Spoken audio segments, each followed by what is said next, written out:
All right, fellas, we're live, I think. Yeah, we're live. Right What's up, on. man? Hell yeah. Going on. I'm so nervous. Wow, it's been so long. Yep. Uh, So Yeah, it's tonight, weird. It's been so long, but it feels like we were just saying. It feels like 2 weeks Last ago week, we yeah. were. Yeah, it's Yeah. crazy. so we wanted to do a Halloween thing that didn't happen. Then we wanted to do a Thanksgiving thing that didn't happen. So tonight is just a free for all. We're inviting everybody that's been on before. What did I title this? I titled it yesterday. I forget. Oh, the Halloween, it's like Thanksgiving, Christmas, year-end extravaganza. That's a good Yeah. title. That's That's a it. good title. So we got Vance tonight. Zep Pearl joined in right off the bat. My mains. And we got John from Larry the Alchemist.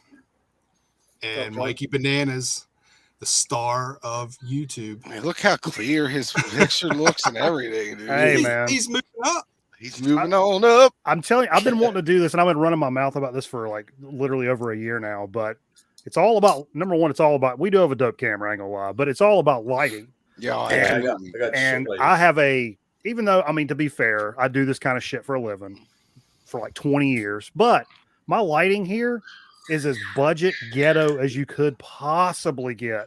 You could do it for like $6. No Oh, shit. yeah. So I'm going to do a little video at some point and show this lighting setup because it's like, it's a shit ton of light, but it's LEDs. And so it doesn't get hot other than me drinking and getting the liquor sweats. But like, you can literally have like pretty decent lighting for like under $10. I notice you guys always wear sunglasses and shit, so I figured you got the lights. That started, No, that's just a rock star thing. Oh, it's true. you know, Yeah, that was early really early on, it was like, I don't know how tight these cameras are, but I don't want a lot of people to see my eyes too closely. And then as it moved on, it was like, yeah, it's really fucking bright in here, man. You know, so it's kind of a dual purpose thing. Right on. But plus, And just- you have one of the best stage managers in the business, Jerry, right, Mike? We got Jerry who homes in the lights, so that's, Yeah. that's what And it's just in called. case you're not familiar with all this bullshit he's talking about, it's Grown Man Record Night. Make sure you're checking him out on YouTube. Yes, sir. Thank you very much. I don't know. What the hell are we doing tonight, guys? How's everybody been doing? Good Christmas, I hope. Good holidays. Yeah, man. I'm I've just, been off for pretty a average. long time. I'm just Right on. putting it out that we're on live, so just bear with me a second, but go ahead and talk. How much snow you got down there, John? Oh, it was, I think, 80, 81 degrees today, something like Ah, Holy Damn. cow. Dude, we were 65 degrees Christmas Day. Yeah, same here. We were like that. yeah, It's we were not about right. in the that 50s, too. 60s. We literally Wow. just got his first snowfall today. Really? And Wow. it's kind of raining now, so I ain't gonna stick. But yeah, that was Yeah. literally the first we got. It was like And that's 75 in unusual North for Chicago. Carolina today. And that, I mean, we're not Chicago, but we get snow and shit like that. And it's normally way colder than this. And Yeah. late December. We got Metal Theologian popping in. Oh, MT. Get a chance, get that couch move. Stop in, brother. Yeah, dude. Yeah, he's on a So- couch trip. And if he could pop in with his shirt off, that'd be even better. Yeah, moving that couch. Yeah. Yikes. Oh, yeah. Flexing that, moving the couch. All right, guys. I don't know. Someone is echoing. No. I got it. That might be my kids yelling in the background. Huh. You might be hearing that. I cut Good. mine off. Oh, we got a home now. You mind your own business, Cron. I don't know. You guys want to jump in? Just pick up anything new? Any cool presents for Christmas? Yeah, or any what holiday you've been gifts? spending? What you got going on, Vance? Well, like we were saying, I didn't get nothing for Christmas, and record-wise, it was just a lot of gift cards and stuff like that. Soon to be But- records. Yeah, Yeah. well, Got some of that cash is socks going and right. underwear. Actually, the cash gifts are paying for records I paid for the last 3 weeks or months or whatever.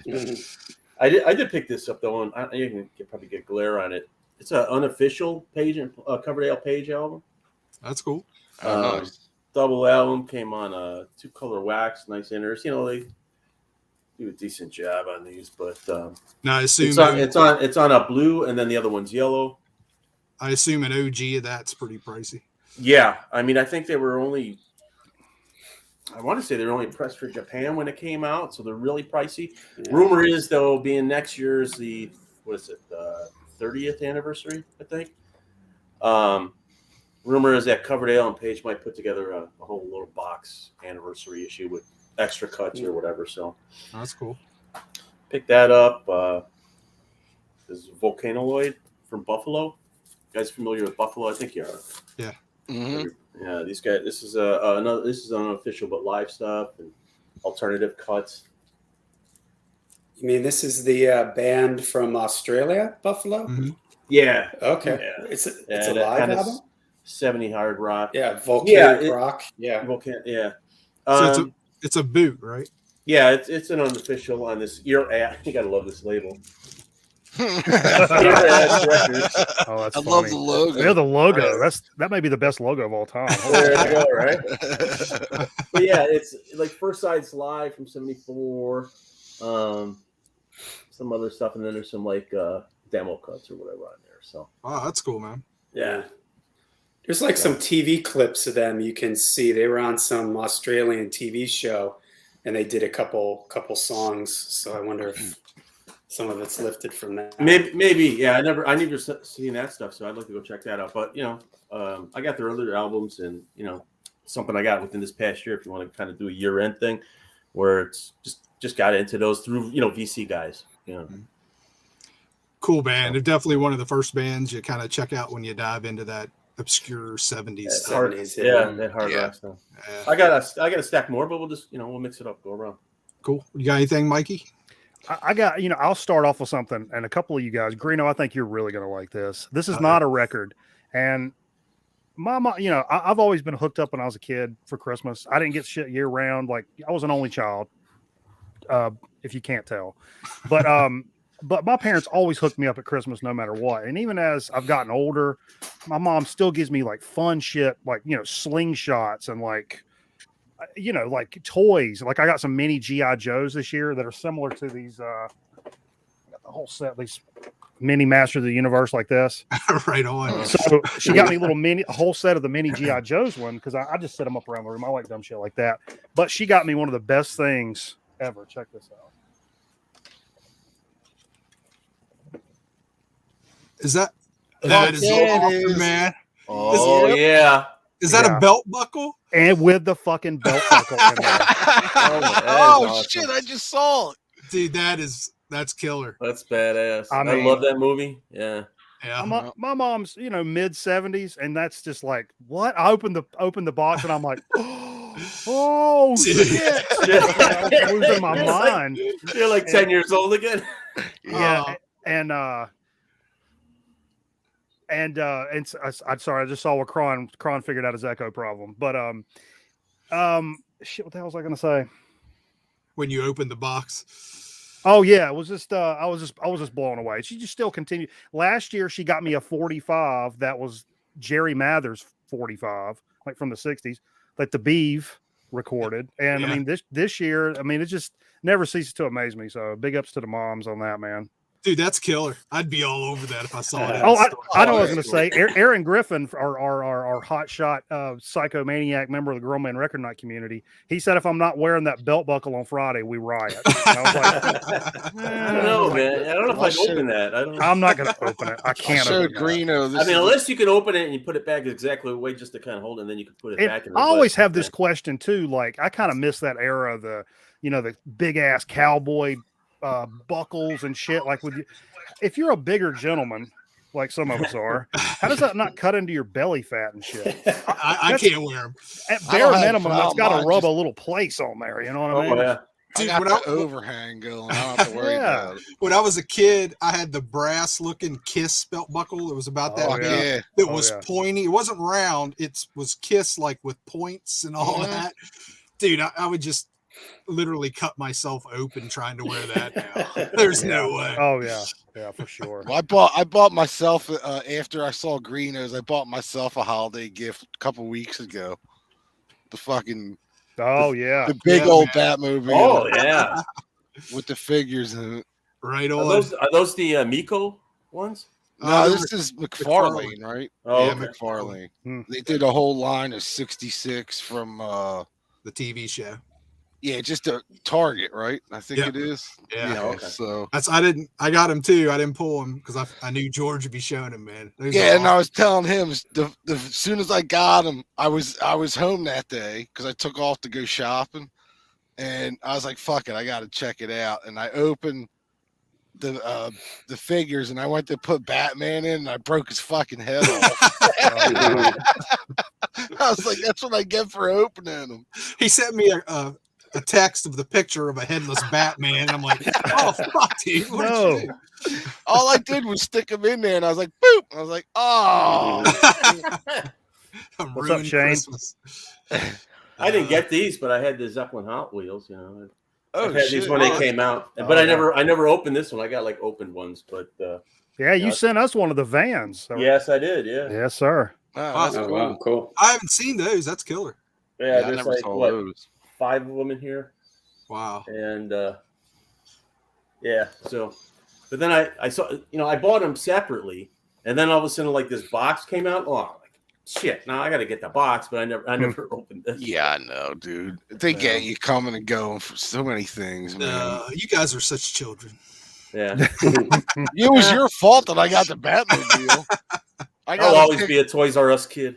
Yeah, fuck I don't yeah. even think he had bought him yet. He was still at Target, and he sent me the picture. He's like, "You see this?" And the next picture was him setting them up at home. I have all this shit with this little ass space I have. I can't imagine if I had a proper man cave of doom with like the amount of room that I wanted for all my toys and gadgets and whatever. Man, it'd be a sight to be seen because it's already. Well, I think was it last week you showed the Jenga VHS tower.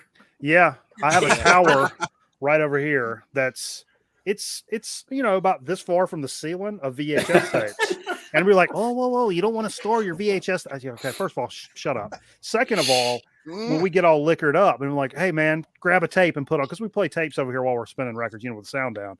We'll be like, all right, hey Jay, grab a tape, and then we'll start going. Jenga. You got to go over and like try to weasel one out of the middle without the whole fucking stack falling. It's pretty fun. That's fucking hilarious. Now my wife sees like these antique shops with all this stuff loaded up, and she's like, "This looks cool." I'm like, I can make our house look exactly. Yeah, see. And she tells me to go fuck myself. I don't get it, man. Did you get one of these, George? No, I can't, dude. I saw them and I was like, I got to stop at some point. That's fucking awesome. That's Robbie, right? Yeah. I can't. Oh, there he goes. Oh wow. He talks and all kind of shit. I get mixed up. It was the one. That's not the one that goes warning. That was Lost in Space, right? Same robot though. It's Yeah, the Lost in Space and that robot are actually the same. Lost in model, Space, right? No, yeah, I thought they were a little different. Yeah, that's Lost in Space, and this is Robbie. Robbie. Okay. Yeah. This was oh goddamn. Yeah, what they use Robbie for again? Remember there was something it was a movie. Yeah, they repurposed him. Didn't they put like a gorilla head on him or something? It was like really bad. I know Greeno's gonna remember exactly where we saw it as soon as I mentioned it, but didn't Scary Monsters magazine do a piece on him like 5 years ago? Yeah, he's popped up in a bunch of movies actually. Yeah, he's been in a bunch of different movies. Yeah, that's what threw me off with the Lost in Space because I was never a big Lost in Space guy. So what? Is that a yodeling pickle? That's awesome. Again from my mom because she's the fucking coolest. I forgot about that, but yeah. That's great. It's got to be the new sub alert, man. Get a new sub over on Twitch and pull that bitch out. This stuff writes itself, really. All right, hold on. We've skipped over John, and he's like, "What the fuck did I say?" I'm on the show. I can't compete with all this stuff. I gotta go, man. I don't have any cool toys like that. John's like, I gotta go. You guys are fucking nerds, man. So what you got? I've got nothing. We don't, my wife and I don't exchange Christmas gifts. We just never did it. My wife is Vietnamese. It's she didn't grow up doing it, so Yeah. it's something that we just don't do. We have kids. I mean, we get stuff for the kids and everything, but so I didn't get anything for Christmas. I ordered a Yes record that I just got in the mail today. I haven't even taken it out of the box. It's Time in a Word, their second album. I'm pretty picky about ordering stuff online anymore because I've gotten burnt so many times with quality, but I found this guy on Discogs that play tests all his records, you know, and he gives you a real, like, he's like, there's a slight pop on the third song on side B, you know, he like gives you a real, right. And it's the only way I feel comfortable anymore buying used vinyl online, because I've just gotten burnt so many times where somebody says, oh, it's near mint, you know, and it may visually be really good, but then you put it on the turntable and it's like super noisy or so. Yeah. I haven't bought used stuff online for a long time, actually, but I noticed that even a few years back, it was like, it was getting more and more dicey as more people got into it and really didn't know what they were doing, you know? Well, sometimes it can even visually look like, I've been inputting my record collection into Discogs. It's one of the things I started doing when the pandemic hit. And in the process, I've been listening to some of my records to see if I need a better copy. And like I had my Caress of Steel. I swear that the vinyl is very good plus. No scratches, shiny, maybe a few little like paper smudge type things. Side 1 plays perfect, no noise. Side 2 sounds like Rice Krispies. I mean, what happened? Like the person who owned it, maybe they were a smoker or something, and it got into the record or something, and they only had side 2 on their record player, or I don't get it. So that's why I'm so, even if I go to a record store, if they don't have a listening station, I'm really hesitant to buy things, because I just get I've gotten burnt so many times where something looks like it's in great condition, and then you take it home and it's as noisy as all heck. I was actually in a store once and saw the owner cleaning records, and it sure looked like he had a rag and a can of Pledge or something. Oh my God. Yeah. So by the time he was done, they were Lemon fresh. Yeah, real shiny and looked good. Nice oily shine on the. Yeah, but I'm like, I don't know about buying anything here, man. So, I've seen that. I've actually seen that myself. Yeah. And you know, the longer you collect records, or I found, even for a schmuck like me, the longer you collect, the bigger your collection is, the more discerning you are about picking stuff up, and you want it to be, because you're looking for probably rarer things, or at least things you have a hole in your collection. So you're not just picking up dollar record kind of stuff where it's got a couple pops, whatever. You know, I'm out of room for stuff, so I kind of have to, like, you know, I can't just be like, I got 30 records for $4. I'm like, well, yeah, but if half of them are shitty and you can't play, or like, you know, So especially online, somebody that goes to that trouble, that's worth its weight in gold right there. Yeah, no doubt. But even the quality control has gone down with just newer records. I mean, big time. I think, Reno, you got this, right? The Sabbath one. Mm-hmm. I got this, and it's a Black Sabbath Never Say Die tour. Bootleg on Rock Brigade. Okay. But even that, it's like, when I got it, the freaking label was printed over. You know, you can see the holes off, and then the label was over the last track. Look at that. And I was like, well, come on, man. You know, I mean, somebody didn't notice that, and you sent it out or whatever, and I was like. So, and then I've got even like I got one of the Brown Acid albums, and that had like a work to it too. I'm like, man, even the new stuff, sometimes you got to watch it. So I mean, the other side of this, I don't know. I mean, actually, Mikey, I was thinking, hey, you want this even though you can't play one side? You can't play one side. That's right. I'll go over that paper when it gets to the end. Yeah, it's a 2-album set, and I'm like, you know, and then they, you know, I called them and they replaced it, but they didn't have the gold. It's white. I didn't care about that. But I'm like, well, you know, 3 sides, or you know, most of it's gone great except for maybe the 2 songs on the last sides. You know, wow, that sucks. Dude, I just got a AC/DC boot from with Bond, late 70s, 2 LP set, opened it up to check the vinyl, and side A, side B looked good.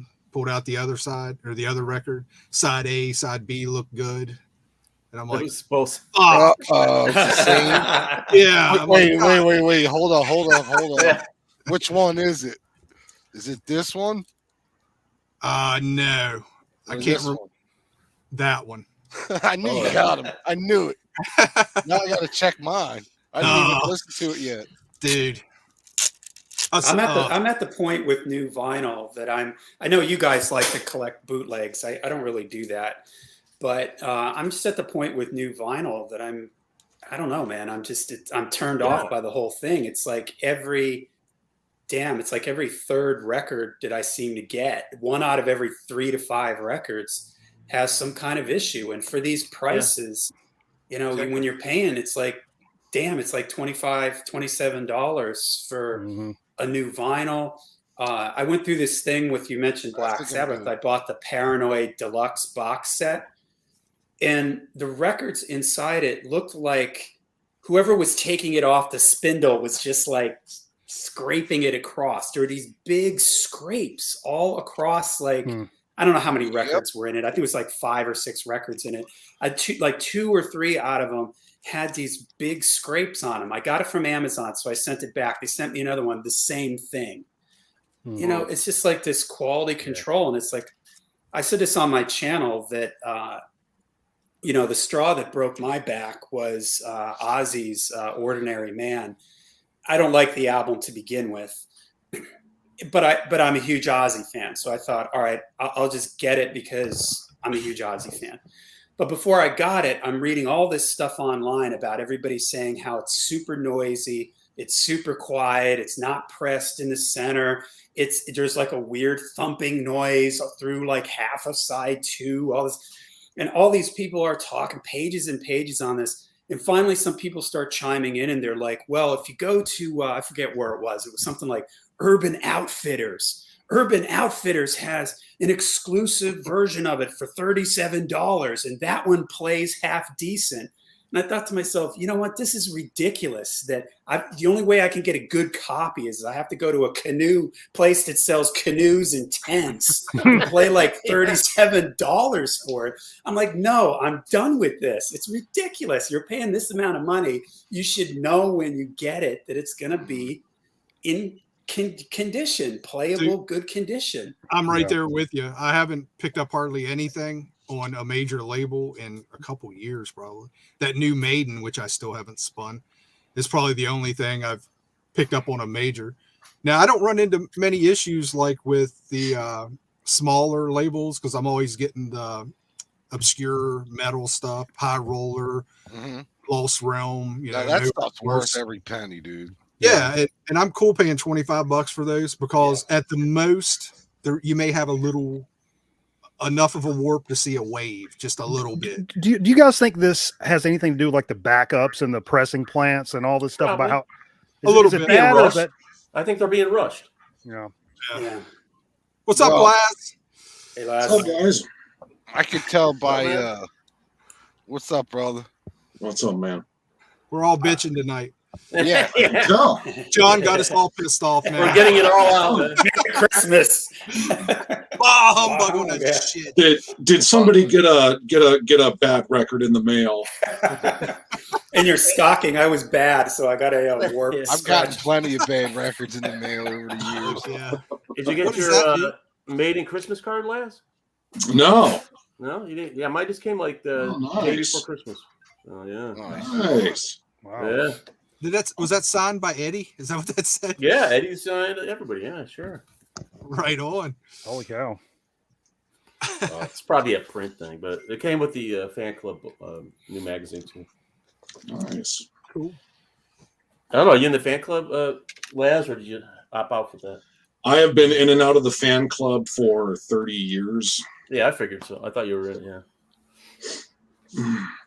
Well, have you been spinning anything, John?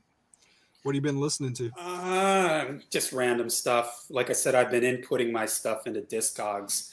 So going through my stuff, and I'm like, gee, I forgot I even had this. So I didn't even know I had this. So I've just been dropping random stuff on the turntable, checking quality, just Right on. discovering things that like I said, I forgot that I had. I go through it and I'm like, wow, I didn't even know I had this. We got Man on the Edge says the CDs are much better than vinyl in his opinion. Dude, quality wise anymore, I agree with a lot of that, man. Price-wise? Price wise. Availability of and like the secondary market. I mean, like thrift stores. Yeah. Yeah. Jesus. You can score some killer CDs right now if you just pay attention. Yeah, that's I- kind of the new I thing I'm buy gonna a start lot. doing.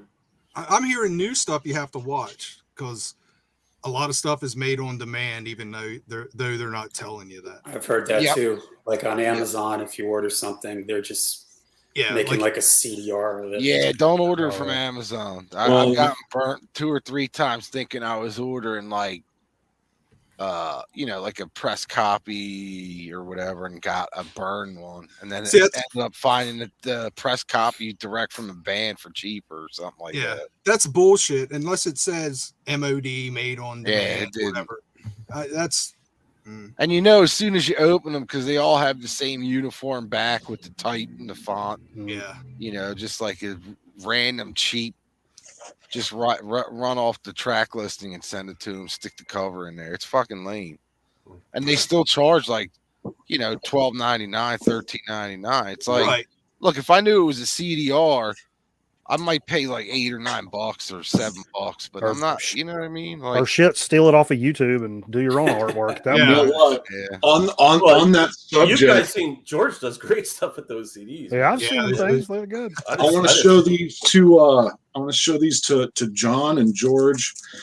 I just picked these up at my local record store for $1.99 a piece, and they're like brand new. And I saw them online somewhere at some point, and I tried to find them again, and I couldn't. But I don't know if these are bootlegs or what. But these are Sabbath. You see this little? Yeah. Yeah, I've seen those before. Yeah. Here's the back. Yep. Oh, those are Okay, yeah, and when you open them up, my first thought is, oh man, these are just someone's homemade jobs, because here's the insert. It's just a piece of Yeah. paper, Yep. right? Yeah. But then you look at the disc. Yeah, those are. weren't those like the old NEMs or something? Yeah, those are like the old names. Those Deutscher Yeah, Press or something. Does it say that on there somewhere? That's a shit you get at the truck Yeah, stop. yeah, courtesy of Dorchester Holding, Yeah. issued under license to Creative Sounds. Yeah. Yeah. So I that have was one like or two like that. I always was like- saw that like the Black Sabbath Greatest Hits one Mhm. like that. Yeah. And the that's Live like at the, Last. that NEMS label. That's like their fucking laser light. Yeah. switch off to put Yeah. in But I trucks. remember Look at the those. That covers, was like I mean, back in they're the just- 80s. Yeah.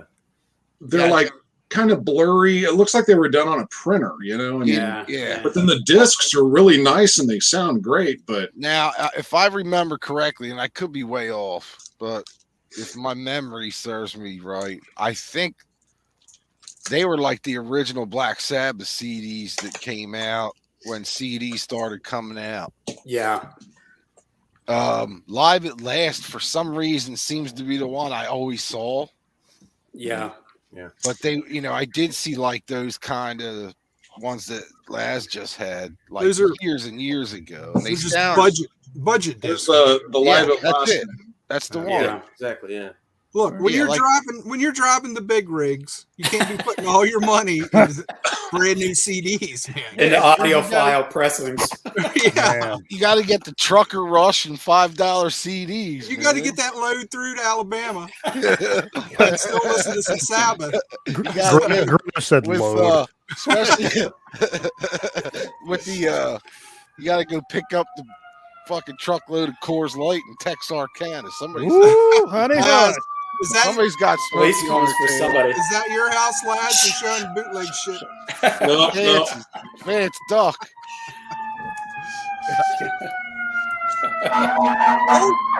Jesus. Vance, how close to Cabrini Green are you? No, they tore that down. Man. No, this. That sounds like a fucking action movie.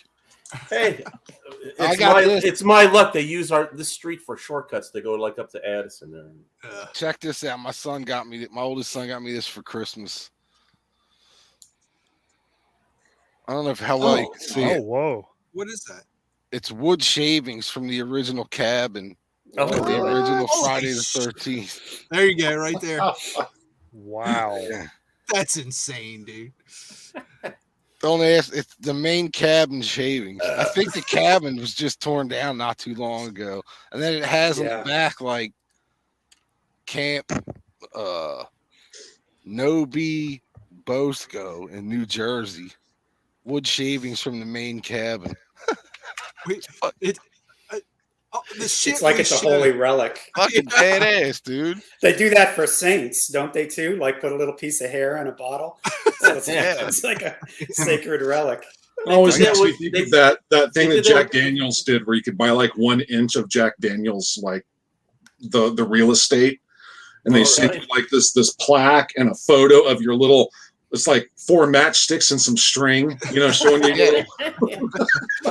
Yeah, they did that with the stage of Woodstock too. It was like a little square of wood. I'm like, oh, okay. Yeah, I got like Veteran Stadium. I got the fucking I do have a carpet. brick from Comiskey Park. That's about yeah. See, I get shit That's like cool. that all the time. I saw somebody was trying to sell the stage from where did the Beatles start in Liverpool? What was the name of that? the little- Cavern Club. Oh, the Yeah. Star. Or the cavern. Yeah. Yeah. Supposedly it's the actual wood from the stage. No, yeah, that's like the Yeah. Woodstock stage. Yeah. Yeah, Yeah. it's crazy. And I'm like, really? How do you know? It's Right. not like Yeah, they could be really shysting you on that, Yeah. You'd hope to think they weren't, but Nah. Well, you never Speaking know. of CDs, I got a couple new ones I figured I'd share real quick. Cinderella Night Song. This just got reissued on Bad Reputation. Yeah, what is it? That was like a trifold 3-disc. I deluxe just thing? ordered that too. It's got a live show from 90 in Japan. Yep. So, and it sounds great, man. I mean, the disc, the live show, and everything. Oh. I love the band. Hated the name. What was that, like $4.99? No, this was like $12. You can get it. I think it's like $9.99 at the truck stop. But does it have the Pat's That's chili the dog Mr. jingle on Holdings it? version. have what? The Pat's chili dog. Pat's no. dogs. I'll take some nachos, an O'Doul, and the Cinderella disc. Go, And a glazed donut. Yeah. To go. If I like Metal Theologian there. Okay. He's working blue, folks. Too much Oh, cheese there. Grab this too. It's 2 different Aaron, shows. you're so blue collar, man. Yeah. What the hell is that now? It's 2 shows from '82 with Brad Gillis. Oh, It's kind of cool. It's That is cool, man. it's like one show is pretty much Ozzy material, and the other is pretty much the show Sabbath. from the Ritz. Yeah, Is that the Glasgow show or the Ritz? the Ritz. I just picked this up, Greeno. what's That's that? so weird. Speaking wow. of Madman, I've never seen that. and this is Glasgow, December '82. These are June and September '82. Now, does that have Gillis on it too? Yep. Cool.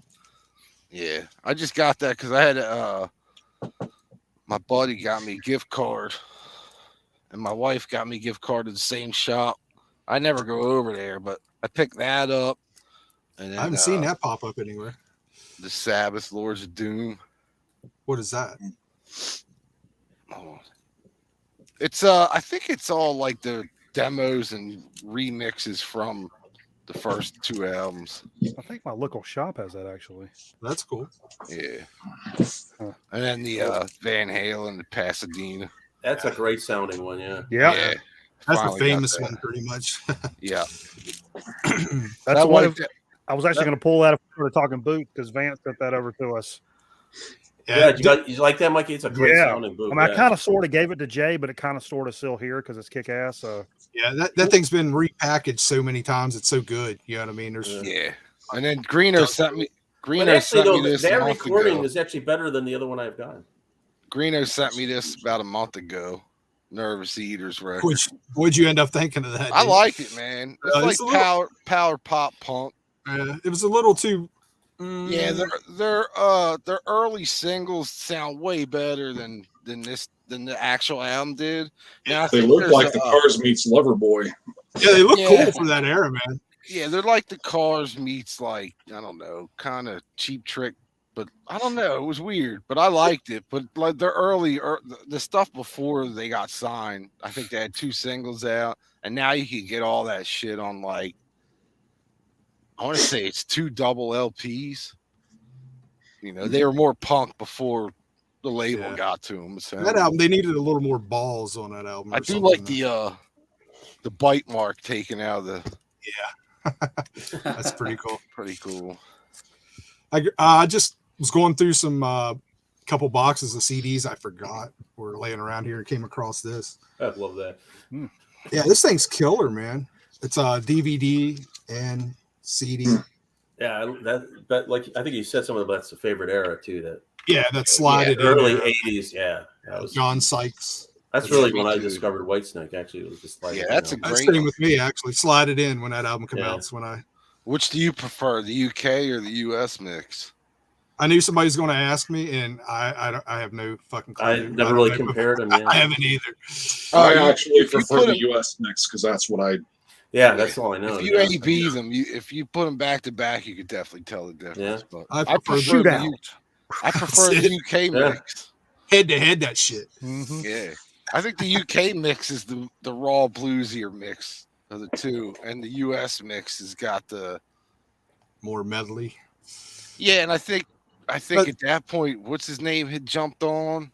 John Sykes. I don't know the whole story behind the different mixes, but did Sykes record anything for that Slide It In record? Because his That's name, Is John Sykes on the US mix or yeah, but he's And I not thought- on the Yeah, I UK. think that's The what it UK, is. it's still Martin and Moody, I believe. Yeah.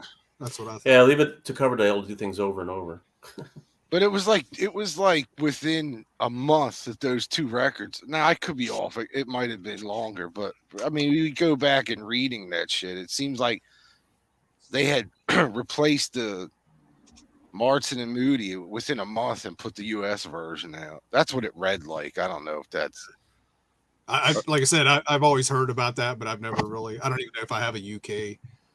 mix Dude, of that it. was the only one that's the only one I ever see. Maybe I do. Maybe. It's so fucking weird, but every time I see a used copy of Slide It In, I'm like, I flip it over. I'm like, it's got Moody and Martin on it or whatever. Yeah.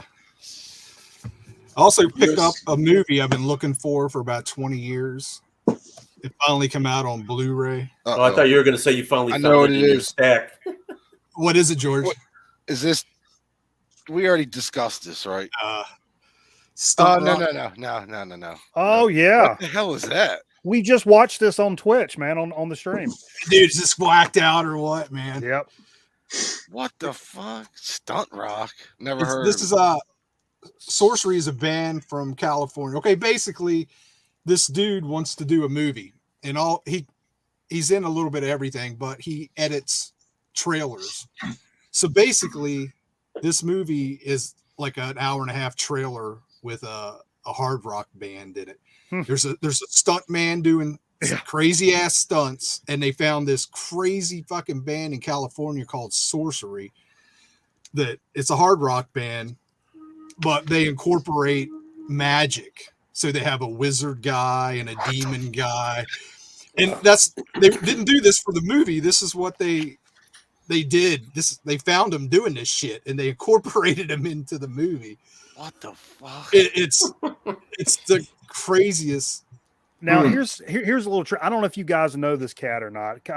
Dude in the VC now, Stunt Rock Confusion. Yeah, French- I know Stunty. French guy, Stunny. A lot of people call him Stunny. Yeah. And I asked him one day, I was like, does your name by chance have anything to do with the film Stunt Rock? And he was like, yeah, that's where half of it comes from. Then there's like an inside joke, but he knows all this shit about the movie too. And I was one of the only ones I thought knew what the hell it was, but it's because I watched it from I downloaded it from YouTube, and it's like, probably got the time code running at the bottom. It's looks like it's in a glorious 360p, so it's, How old is it? 1980, 80, yeah. or something right in there. And this come out on Umbrella. It's an Australian company, and it's Umbrella's- it's all region, so you can watch it anywhere. Very cool. But Umbrella is one of my favorite it's companies, just man. whacked out, man. And halfway through the movie, the stunt man is filming a movie, of course, and this aide guy walks up, to hand him something or whatever, and I'm like, God damn, it looks like Phil Hartman. Oh, And then wait a minute. Eric I'm Bauer's watching- in the chat. He's saying this is the same cat that did BMX Bandits. Oh, I didn't know that. I've got that on DVD. That's one of my favorites. Right on. I was just schooling an Australian guy who was watching our show, and it was like at post show, like back over on Twitch, and I was fucked out of the frame, and I was like, oh, and he called me mate, and I'm like, an Australian guy called me mate, and I was like, the first thing out of my mouth was, dude, you ever seen BMX Bandits, man? Movie. And he was like, oh yeah, I love BMX Bandits, but Greeno, I thought you were going to drop this one on us. Oh, I got that one too. Yep. Yeah, watch I that fucking immediately. love this movie. Yeah, Fuck yeah. it looks great. Finally, Yeah, it looks good. yeah. But yeah, that's Phil Hartman's first 5-second movie role. Oh, wow. And the last movie I got is have you guys seen this? Werewolves Within. I just read about it. I have one on in my cart. It's pretty cool. It's got the what is she, the Sprint girl or Verizon girl, whatever, on TV, the commercials Oh yeah, that everybody is like hot for all over the Yeah. internet. It's funny. yeah. But they are. Oh, Oh my my god, dude! dude. Go look up pictures of her not And then in re- her sprint outfit. and That's all I then can read the tell you. comments. It's like everybody's losing their mind. But I've known it's- her, she's been hot, dude, ever since she started. My buddy's like, "You ever see the sprint chick?" This is like 5 years ago, and I'm like, Oh, jeez. and I'm AT&T like, no. lady. That's Oh yeah, who it is. AT&T. Yeah, she actually directs those commercials, Oh, really? I didn't know and that. she has purposefully taken herself out of full shots on the I've heard ads because anytime that pops up on Facebook, and I'm like, oh, here we go. I grab the popcorn and then click the comments. Do I live in the wrong part of the country or something? Because I have no clue what you're talking about. Dude, she's on every time there's a set of commercials, she's on one time. Oh, here on the East Coast. Yeah, AT&T commercials. Yeah, we get AT&T commercials, but nothing with any hot chicks on it. That's She right. really plays it down She- in the she commercials. plays it so down in the Yeah. commercials, man. Never seen her. She's It's- like it's a cool Pantsuit movie. Sally in the commercials with the button-up shirt. Yeah. She's This is, beautiful, man. This And is like she's- who is the werewolf thing? You know who what I mean? cares if she's in it? Dude, I remember the last time I checked an ad on Facebook, I was like, oh shit, I wonder what people were saying. The first comment was, I want to put a baby in you. I'm like, holy fuck, dude. They're mad, man. We ain't talking about Flo from like- Progressive It's either. like, dude, go beat off and go to sleep. Or What the fuck are you Toyota lady? typing this for, man? Dude, Oh, the Toyota lady's hot too. Oh, Last- Jan from Toyota Thon? Yeah. Woo. Yeah. Get me started, baby. She got them deep cut hitters, bro. Class, if you ever see some stuff pop up on like Facebook or something, a picture of her, read the comments, dude. They're- Yeah, I'm gonna have to search it now. yeah, it's out of control. Just put AT&T chick. It'll be the first person that pops up because that's how people look her up. I'm Yeah. sure. Bananas just reminded me of an old comment back from high school when there was a hot chick around. It was, man, you're any kids watching, turn off now. But the comment was, man, she's so hot, I want to fuck the hole she came from. Oh, I remember that. I've heard that. Yeah. I've heard Oh, that too. I need I've a heard that drink. before, and Yeah. I'm I not need gonna to say wash it. that taste out of my mouth now. Oh, Oh. Well, I don't know where to go now. So Hey, I got one for you I guys. don't know. Bye, guys. Roll the credits. Show's over. What do you guys think about this record? Killer record. Mr. Metal Theologian turned me onto this one. He and Eric Bauer was up here hanging out with us recently. And actually one I'd picked up that's also in the stack. He was like, if you like that record, pick this up, because it was like $10 or something. And he was like, you'll dig this. I'm pretty ignorant when it comes to new wave of British heavy metal stuff, but I'm starting to kind of fill out some of those holes, and especially like later. I'm a little more into the later 80s heavy metal stuff than the right around the 80 mark, because I think this one came out around there, like 80, 81, something like that. First More record. I knew literally nothing about these guys, but it's pretty good, man. I'm actually really digging this. good hard rock type Yeah. metal. Yeah, Yeah, nothing over the top or crazy, but I definitely recognize the guitar. logo, but I don't think I've ever heard those guys. It's kind of down the middle. I mean, it's nothing, It's Um, good. I mean, he's a pretty good guitar player. He had a Yeah. second album. What was it? Christ, I remember looked the up. name of it now. Yeah, they only did 2 records, and then I think that was it. But yeah, pretty legit stuff. I ain't got my papers on, but I think this is called Warhead. Warhead may have been the track. I can't remember. Remember. That's a cool album, man. Both Yeah. albums are pretty good. And that's what I rely on people. People like that kind of hit me to some stuff that I'm just trying to go back and figure shit out about. And that's kind of all the shit I pulled is stuff that it's kind of from y'all's wheelhouse that I'm trying to kind of branch out and figure out, which is fun. It's fun to do as an old ass man trying to figure out shit from back in the 80s that I missed. It's Oh, actually dude, a lot that's of the fun. I mean, that's what I did with the 70s stuff. It's like, oh my Yeah. God, I've never heard of any of this shit. You just 'Cause dive I- in, I'm the same man. way, yeah. I grew up listening to metal, but I didn't grow up listening to fucking Croatian metal or whatever, the stuff Metal Theologian pulls out None his of us ass. did. No, but Yeah, I Well- was basically raised on radio, so it was more of what I heard on the radio than Yeah. I didn't have any MT friends that got into like some deep stuff, import Yeah. kind of stuff, I was always like Big Four. I mean, and then before Yeah. that, Slayer, Anthrax, all that whole group. And then previous to that, I was listening to like Guns N' Roses. And yeah, I like some Poison. I still like some Poison. I don't give a fuck. But shit like that, So the early 80s stuff I missed. I was a little bit too young for that. So I pulled this just because I saw Aaron was on here and he taught me something about this. And I can't believe that a record I've loved for so many years, I didn't know this about this, but I wanted to show him this. This is a Holland pressing of the first Wasp album. But when I showed this in an update video, he sent me a message and asked me, hey, does that say this on the record? And it does, and it's on the spine. I don't know if you guys can see this. Should say Winged Assassins, right? Yeah, Wasp, Winged Assassins. huh. I never knew about that shit. So that was the name of the album there? No, I guess at one point that was going to be the name of it. yeah, Is that on all the technically- pressings, Les? No. No, Just that? Not the US pressing. Mm-mm. no. I had originally heard that the first album was going to be called Winged Assassins, but That's pretty cool, man. Yeah, I had never heard that. And he pointed it out to me. He's like, hey, Laz, check and see if it says this on it. And I looked and it did. And I was like, whoa, yeah, the hell is that? Is To that me, a- it was always just Wasp. Is it a Dutch pressing? Is that what you said? Holland. Yeah, Holland, so they- EMI capital. and it doesn't say it on the cover, right? So No, it's like when only they on the pressed it, spine. it's like when they pressed it, they forgot to pull the spine lane off. yeah. Yeah. That's pretty cool, man. That's cool, yeah.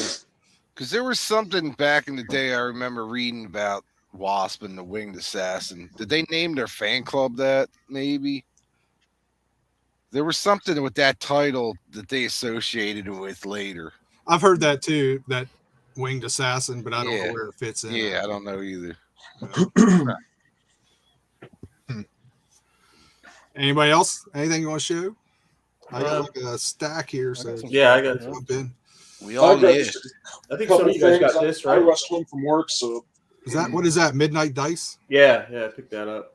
Local How was that? Chicago I guys? I think I have a copy of that, but I haven't spun it yet. It's pretty good, actually. I think they're. I want to say they're still together. I think I remember my shop guy saying that they might be putting something new out next year. Right on. Got that. I haven't even opened this yet. It's been in this Bad Company boot. Have you seen these, Reno? Nah. It's on Parachute. That's Oh, cool. yeah, I saw that. Yeah, I haven't opened it yet, but that's in the in bin. This I picked up some stoner stuff. I picked this up. I don't know if any of you guys saw that video around Halloween I did at that show I went to. It's a band out of George. You might know these guys. Heavy Temple out of Philadelphia. Nah, not familiar. Killer Check 'em cover, out. man. Yeah, this that's crazy. Morris. Yeah, it's fronted by a female singer, but it kills, man. That's So- got Mikey Bananas written all I was over. gonna say, is that more on Yeah, the Doom side? It looks like Yeah, it's it's way more on the heavy. Doom side. It's heavy, kind of doom stoner stuff. Yeah, you'd like this too, Mike. I should have. I bought this at the show, and not thinking I should have picked up like 3-4 copies or something to get out to you guys. But it was. you're just thinking of yourself, right, Vance? Yeah, Always I thinking know. of yourself. You Stuff bastard. is fucking Malacca, right? So much for Christmas is the season of giving, right? Yeah, right. What are you gonna do? Yeah, they were opening for, and then the Coven was there, like the chick from Coven. I saw your videos of that. That's crazy. Yeah, and then the Melvins, and it was just a total last minute free show, and it was fantastic. So Wow, right on. What do you got, Laz? Anything new spinning or? I got a little small stack here, some sitting right next to me in the inbox, and then but I got to say this because this completely caught me off guard, man. This was my wife at Christmas, got me and her tickets to an evening with Bruce Dickinson. Oh, nice. Oh, Yeah. nice. So that's coming up in San Francisco in March. And that's him doing just a Spoken stage word show, kind of like what oh god, I can't think of his name from Black Flag. Henry Rollins. Henry Rollins. You know how Yeah. Henry Rollins does that stand up kind of thing? Yeah. He's I telling guess that's stories what and Bruce stuff. is doing. So Oh yeah. Wow, I was actually like, I was going to crack wise and be like, what is he doing? A one-man show? But he's actually doing it. it is a one-man show, yeah. That's yeah. cool. That would be very interesting to see. Mhm. Yeah. So and then this came in. This is a Iron Maiden Fear the Dark Live, limited to 500. This is a total, it looks legit. It's a total bootleg. Wow. Just a 3-track, like 12-inch single. Oh. Looks good, sounds good, red vinyl, but it's not official. That I had to grab one of these. The 45th anniversary. Yeah, I grabbed one too. Yeah, had to grab that. So what did they do special with that? It's 2 LPs.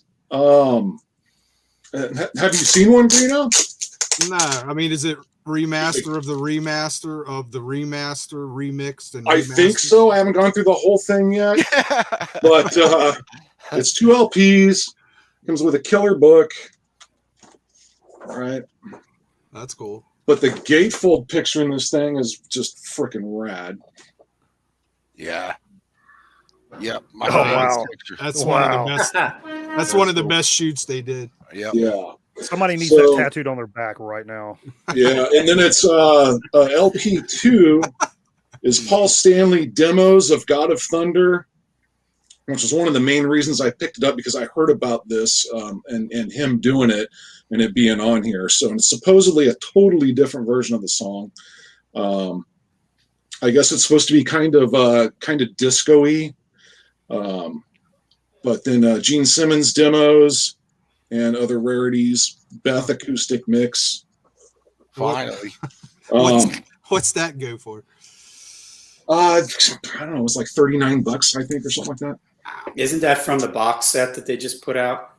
No. They just put out that Destroyer box set. Oh, okay. So there's a box set version. Yes. Yeah, it's got it's like the 6 ultra discs or deluxe, something. Yeah. ultra deluxe or whatever. And then I picked this up. I have the black vinyl reissue. This is the colored vinyl reissue. Just because I'm such a, especially with these guys, but it's got the pop up. Oh, That's Jesus. cool. Oh, That's wow. cool. So I had to get it just for that. Suckers, jackasses. And then, but man, God, soon, I think they're doing, Hall of the Mountain King should be here within the next couple months, I think. And then, Finally. Mithra, this is on That's good. Buried by Time and Dust. I have That's their good most shit. recent LP, but yeah, this is the original new album stuff, which is killer. Man, that's been reissued so many times on so many different labels. It's crazy. Yeah. And then It's my good. daughter, God bless her soul, got me Primal Fear Live in the USA for Christmas. Right on. But Oh yeah. that's it. Man, Savatage is one of those bands that I completely missed out on, and I've within this past year kind of discovered them and started listening. I'm like, holy shit, where's this Oh my been? God, Where's this man. been my whole life? Yeah. It's really killer. It The depends first- on what albums you get by them too. Like some of the later stuff is, the earlier stuff is more, Metal. traditional metal type of thing, and then they got a little more, I don't want to say theatrical, but like, Theatrical. after. I'll say it for Yeah. you. Right. There's points. There's points even in like the third album where you hear like where Trans-Siberian Orchestra was coming from. I mean, Yeah. you can hear the early stages of that. So really, really interesting. I love the band. Not so much Trans-Siberian, but just Sabotage. I dig them up through Hall of the Mountain King, I guess. Then kind Yeah, that's me too. I did like Edge of Thorns though, the first record with whatever that singer's name, Zach Stevens or whatever his name. What was the Backstreet Opera Alley Opera? Streets. Gutter Ballet. Gutter Ballet. That's it. That was where they kind of lost me. It's like Streets okay. was the rock opera. That was the one Streets was after. the rock opera. Yeah, Gutter Ballet was great. I thought that was the I last love great one. Gutter Ballet. Yeah. And then the one album that everybody kind of shits on, and actually I used to too, and it's just now starting to really kind of grow on me. Since they started repressing their stuff, I kind of started to get back into them, and it's Wake of Magellan. Yeah, I didn't like that record. Yeah, see, a lot of people didn't, but I'll tell you what, go back and revisit it, George. You might be like, wow, Stefano. Can you pull him up? Yeah. Yeah, it's the vocals. 100%.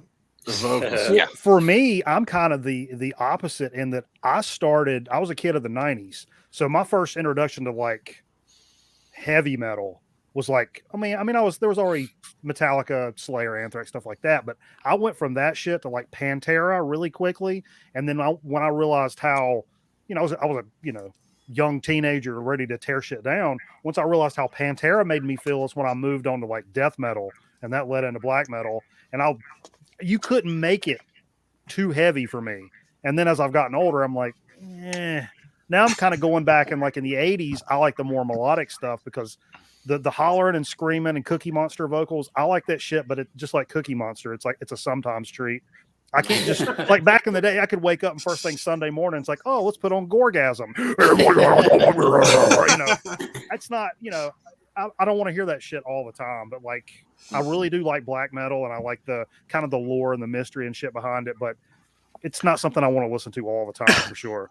I'm definitely more intrigued by the lore and mystery than the actual music. I thought the music was fucking terrible, to be honest with you. Well, some of the music, it's cool, but as soon as the vocals kick in, it's like, done. Well, that whole thing was like taping shit on like boom boxes and stuff. Yeah, like it's really lo-fi. Yeah, sounds like shit, dude. I guess I'm talking more about the death metal stuff. Like the black metal, I don't get it all, really, What I've always said about them is I love all the intros.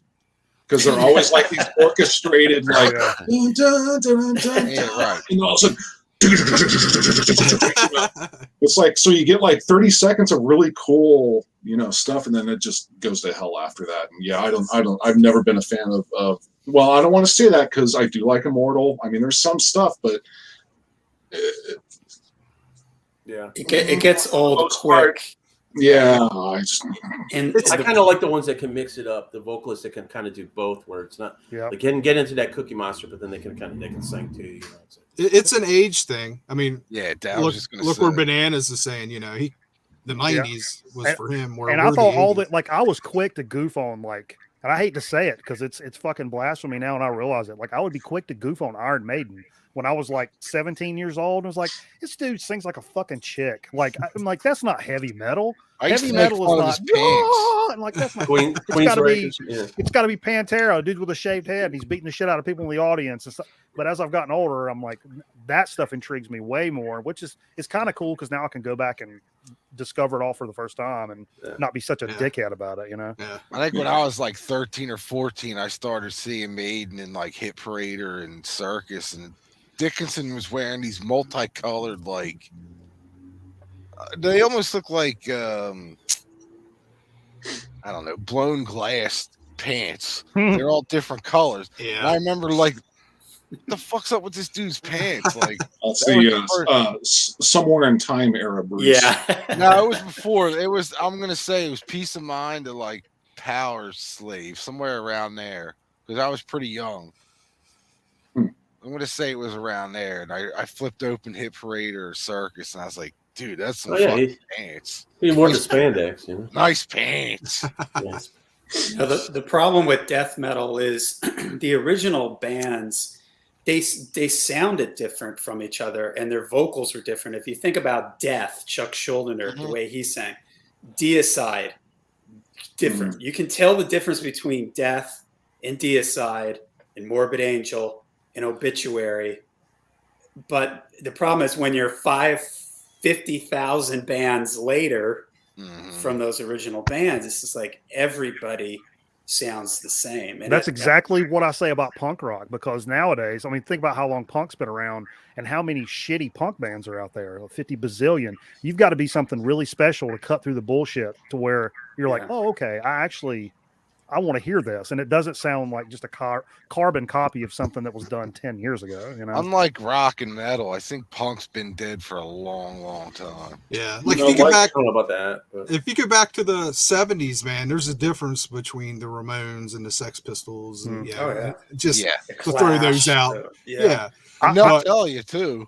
Even up the Black Flag and all that stuff. But like I had trouble with newer stuff too. And I have trouble with all newer stuff, not just punk. I feel and sense more of a revival in punk within the last couple of years than I have in the last 15 combined.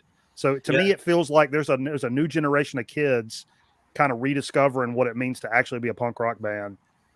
That's the kind of vibe I'm getting at.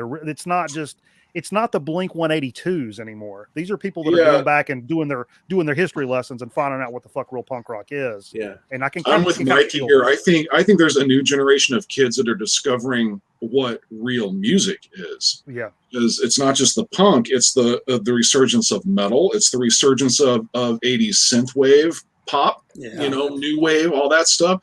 The kids, I think, are really realizing, what the talent level of musicianship is back then versus what it is today, and there's just no comparison. So, well, part of the thing is that rediscovered kids nowadays.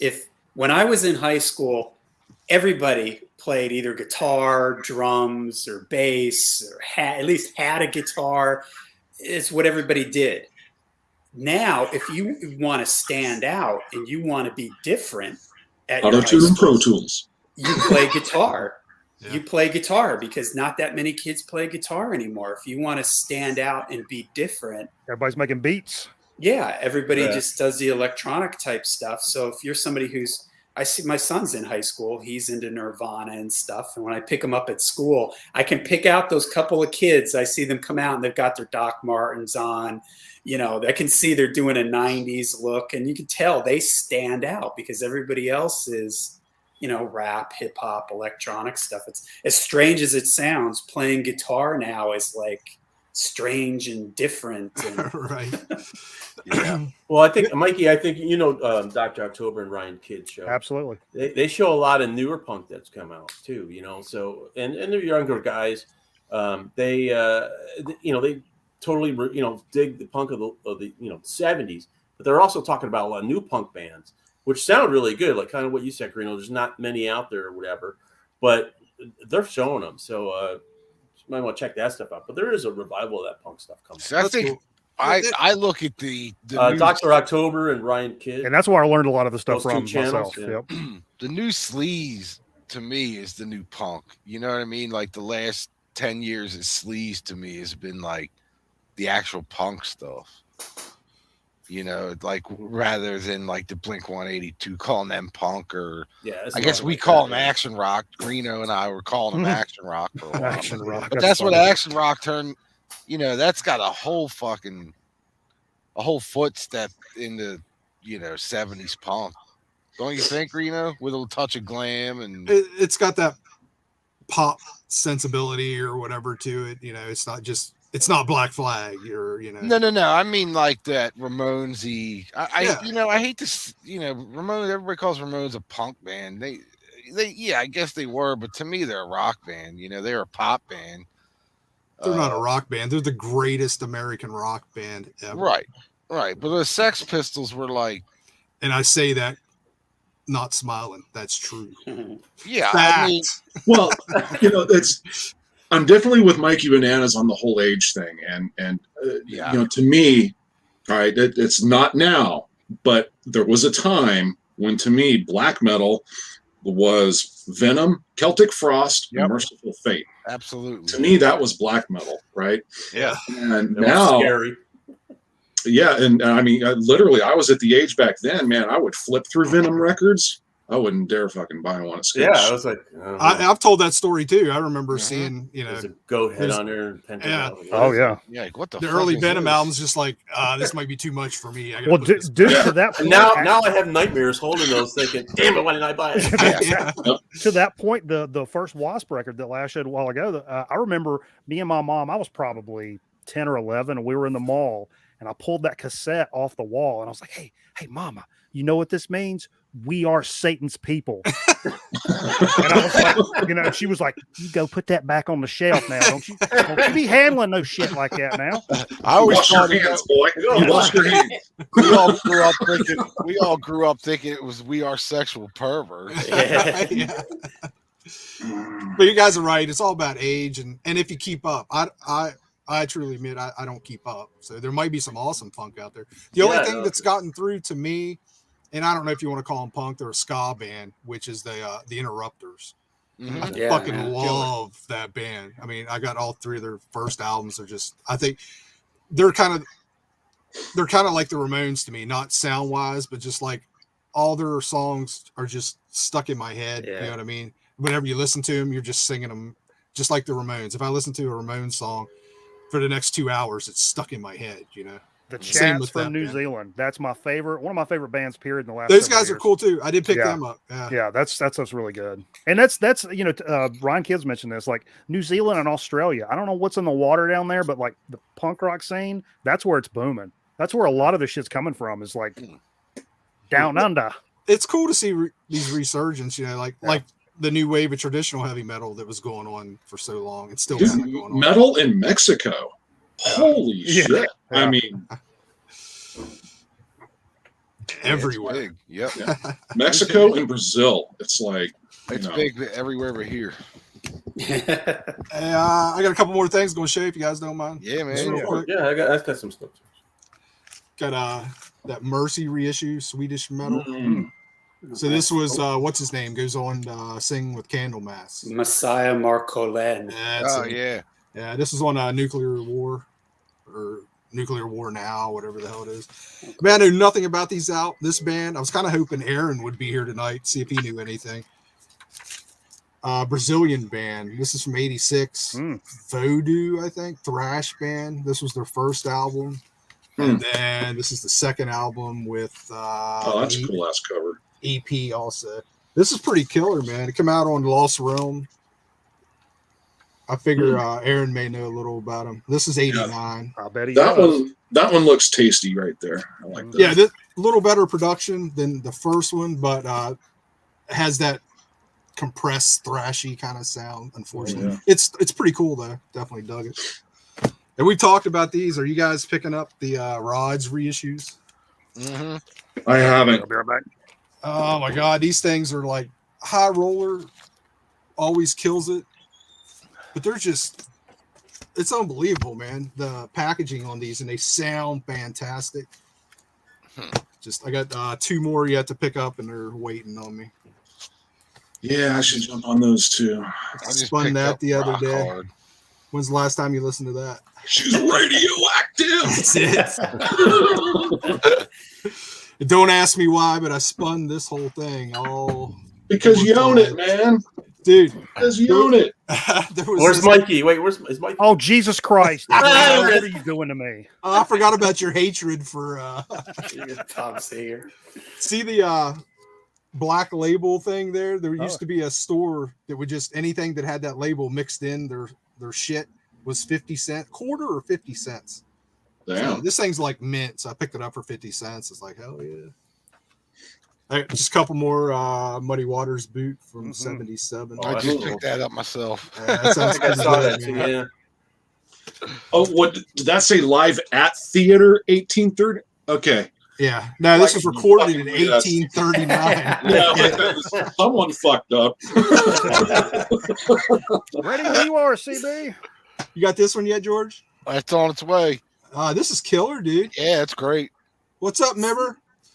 Never.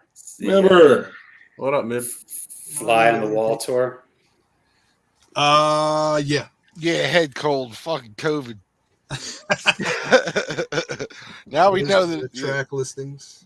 he's been flying around in like private jets and shit, Cool. man. Yeah, no doubt. Yeah, Yeah, he's this thing sounds killer, John. If you're Yeah, that sounds Yeah, I Is have it that. that- Yeah, yeah, I that's have it. that, yeah. I'm tempted again, because I love getting shows from tours I saw. Yeah, so it's It's a on that. radio broadcast, so yeah, it's Yeah. decent quality. And the last one I got, I think Scott showed this.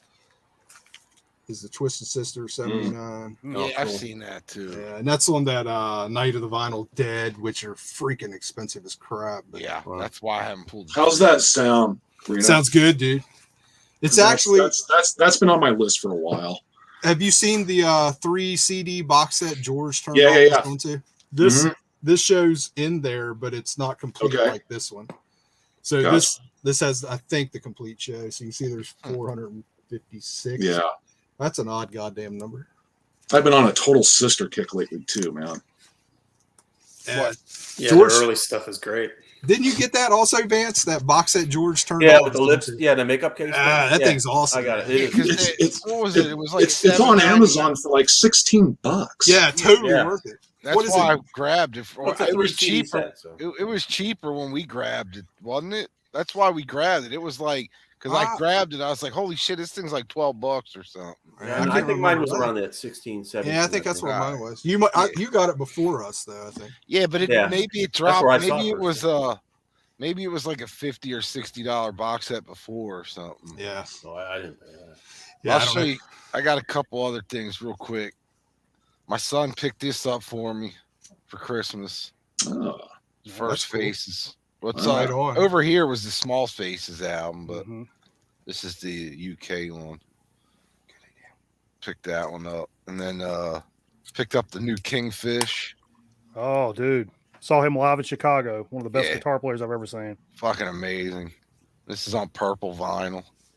I don't know if anybody's heard this yet. The new Exodus record. Killer. I love this record, man. One of the best So releases good. of the year, man. Yep, so good. And those vocals, man, it's so good to hear his vocals again too. I know he was on the last one, but I didn't pay much attention to that one. And then this one just came in today. The live in That's cool. 87. It's Yeah. on that Vertigo or Vern label. Yeah.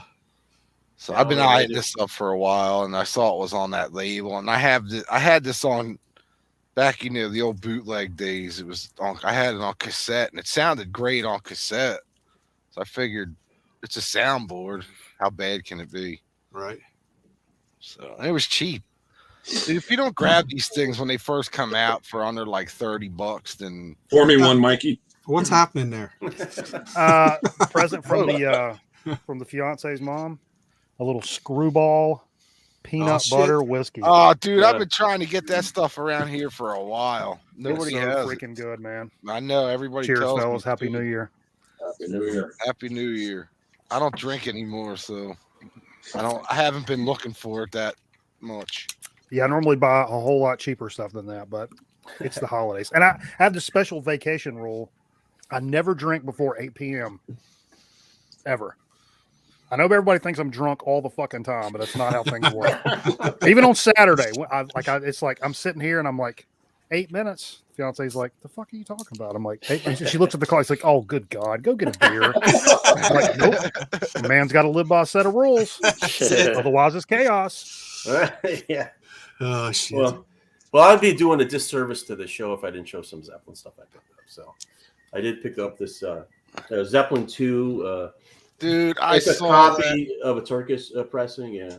What is I- it? That looks so fucking. I just think it's bad. It's Zeppelin 2, but it's Zeppelin like the 2. weird. It's the Turkish pressing of it, but it's a reproduction of it. So Wow, that's Uh, crazy, yeah. dude. I've never seen that. Wow. Actually, I gotta give little props to Laz. He kind of tipped me off. I was just going to say, isn't that the one I sent you the link on there? Yeah, I didn't forget. Yeah, that was. Yeah, now, Vance, is the cover that glossy or is it? Yeah, it's really glossy. Yeah. I was gonna say, man, that thing looks shiny. Yeah, I mean they have this like says it's a promo thing, but it's matted into the thing. So that's not still in the shrink?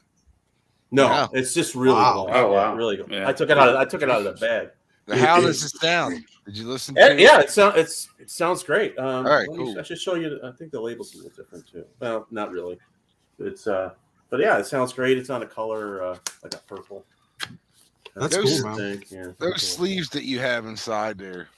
This is one of those poly sleeve ones. Yeah, is Those are that the old 70s poly sleeves. Yeah, Exactly. Yeah. Yeah, I have Are some they- of those. Wait, are they? Is that like an original '70s one? I don't know. Well, I think yeah, it is. I might. Oh, okay. Use Because I was that for just this gonna day. ask you, To give dude. it that feel. I want the link of where you bought that. Yeah, that's what I was gonna say. Pick this up, Led Zeppelin and jazz. So this is kind of interesting. So it's like jazzy kind of versions of the band, of the That's cool. songs. This is what we're gonna sound like when This we're is 80. good.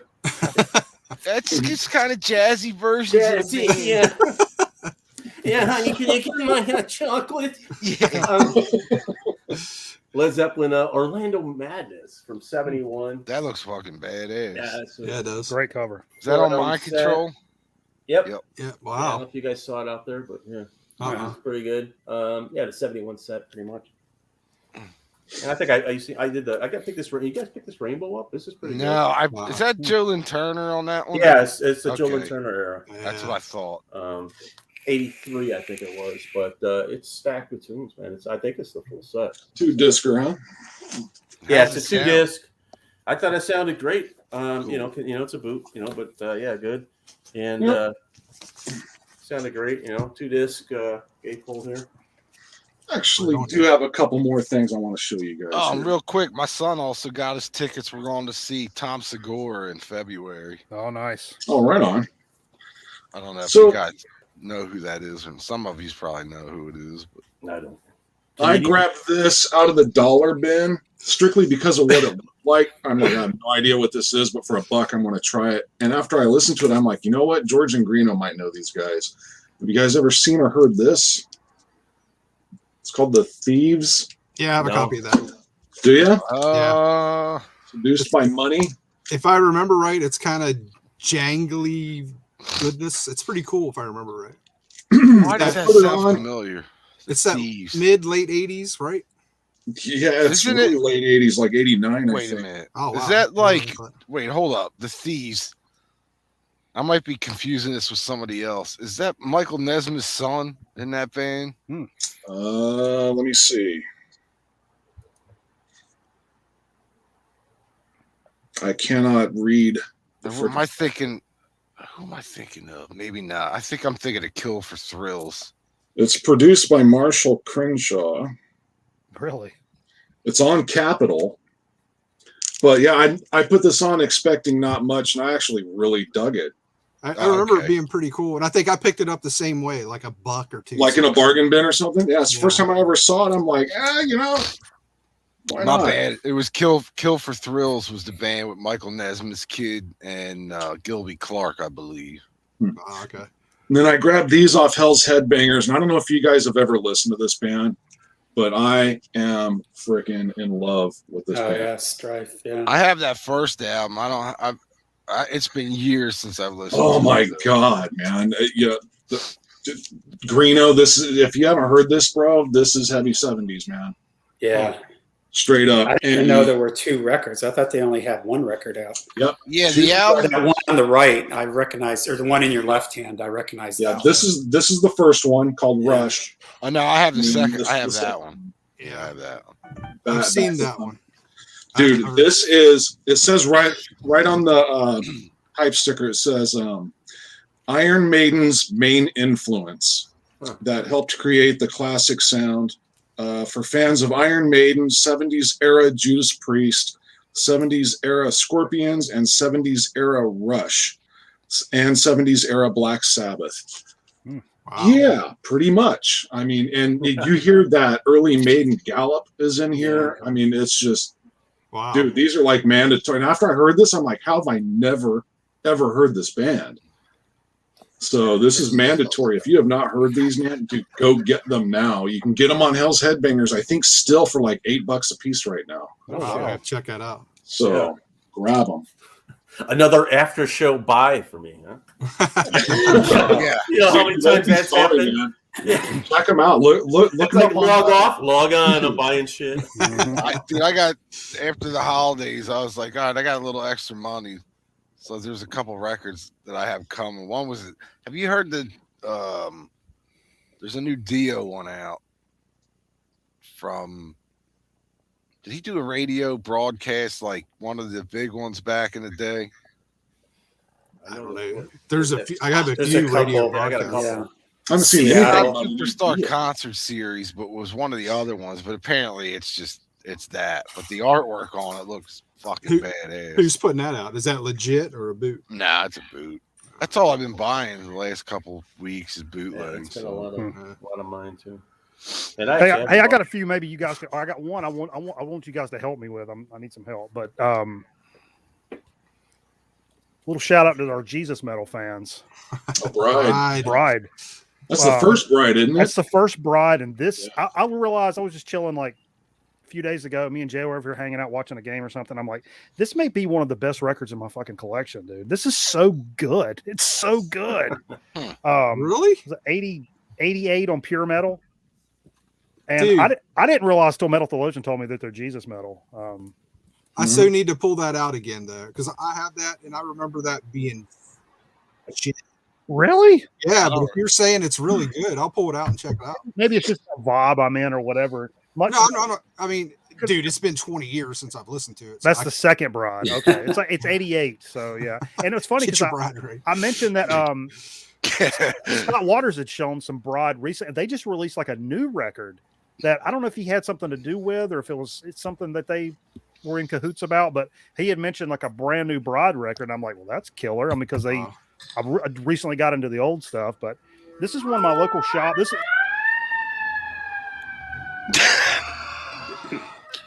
Mikey, they're coming for you. well, this is something that's kind of cool because my local shop, you know, as I'm trying to branch out and get more into this shit, my local shop does this thing like on Facebook. I don't know if you guys do this, and they'll post like all the new stuff that comes in. And I used to rail about this because I hate this shit, but they would show a record and you'd see I'll be like, oh shit, and you see underneath it, hold please, Yeah. motherfucker. And so it's 6 hours after they posted it, and I'm like, oh man, I may cruise by there at lunch. Hold please. Well, never mind. Yeah. And I get it. They're trying to make their money or whatever. But I have done it a couple of times. This is one I tried to do it on, and the guy that got back to me in like 2 days, and he was like, "Oh, I'm sorry, man. That must have got snatched up." And I'm like, "Oh, you know, it's no big deal or whatever." So I went in there later that week. The thing was still in there. Warrior. Oh, Awesome. that's a great record, man. Fuck yeah, dude. I love this record, man. That's a great record. I was so, and I mean, I sampled just a couple of seconds, you know, on YouTube, and I'm like, I want it, you know, like immediately. It was right into what I've been in my wheelhouse, and yeah, really killer stuff. Fighting for the earth, motherfucker. Yeah, that's right. Yeah. That And the record one- always that record always will have like a spot on in my collection because that was probably one of the first heavy metal records I ever owned as a kid. I didn't know That shit was about the them. first heavy I metal either. record I used to see in bargain bins. Yeah, Really? That's probably you why. see that everywhere. That's probably why I Yeah. had it. Yeah. Now, if you like that, Mikey, check out like Malice. Yep. That's kind of in the same. Yeah. You know what's funny about Malice is I didn't realize because you know they're in that movie is it Vice Versa with yes. Judge Reinhold and Fred Savage, Yeah. and he goes wants to go- $7.99 on Amazon Blu-ray right now, Greeno. like he wants to go see his favorite metal band Malice. I totally thought it was a made for TV made up band. Then as I got older, I'm like, oh wait, that's an actual band, and they're pretty fucking killer, you know. Yeah, that's You that's know how I cool. know that? Well, you just got it. Huh? You just got it. No, but I got the other Fred Savage vehicle. Oh, why am I on you? Little monsters. Oh, little I got that too, dude. Wolfman's got nards. Yeah. $7.99, man.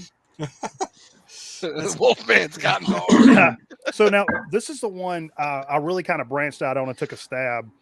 In my local shop, this was sealed, 1985, and this is kind of messed up. It's. I admit how kind of fucked up this is. That I kind of sampled it a little bit on my phone. I cheated. Because it's like it was $20 sealed, but it looks like a heavy metal record. And as I'm hearing it, high pitch, kind of falsetto voice, nice heavy metal kind of tones, and I'm like, all right, man, I'm going to pull the trigger. So I bought this War Machine. You guys know this record? Yeah. Unknown I Soldier. don't. Yeah, no. I want to say it's 85. I'll tell you what, though, if I saw that just on the cover, Mikey, sitting in the bin for $20, yeah, I'd have bought it too. Yeah, and not to mention sealed. Unknown Soldier. It's got the right title. It's got the right name. Exactly. Yeah, I've been all over that. Cover.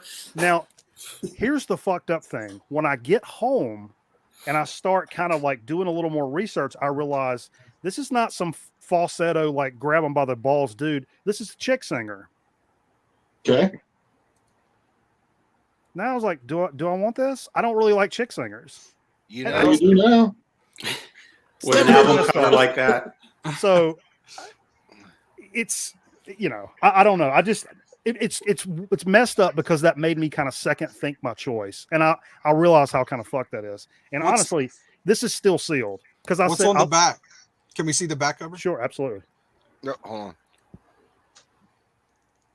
Huh. Worldwide Records. Huh. I think it's a UK press. You can see right there, England, right there. That name, War not- Machine's never- definitely familiar. Never been repressed. Never been. As far as I'll I tell know, you this what, is- you want your $20 back? Here we go. See, that's what it is. See, when I looked it up, it was like it's going for like $60 on. Oh, now Discogs.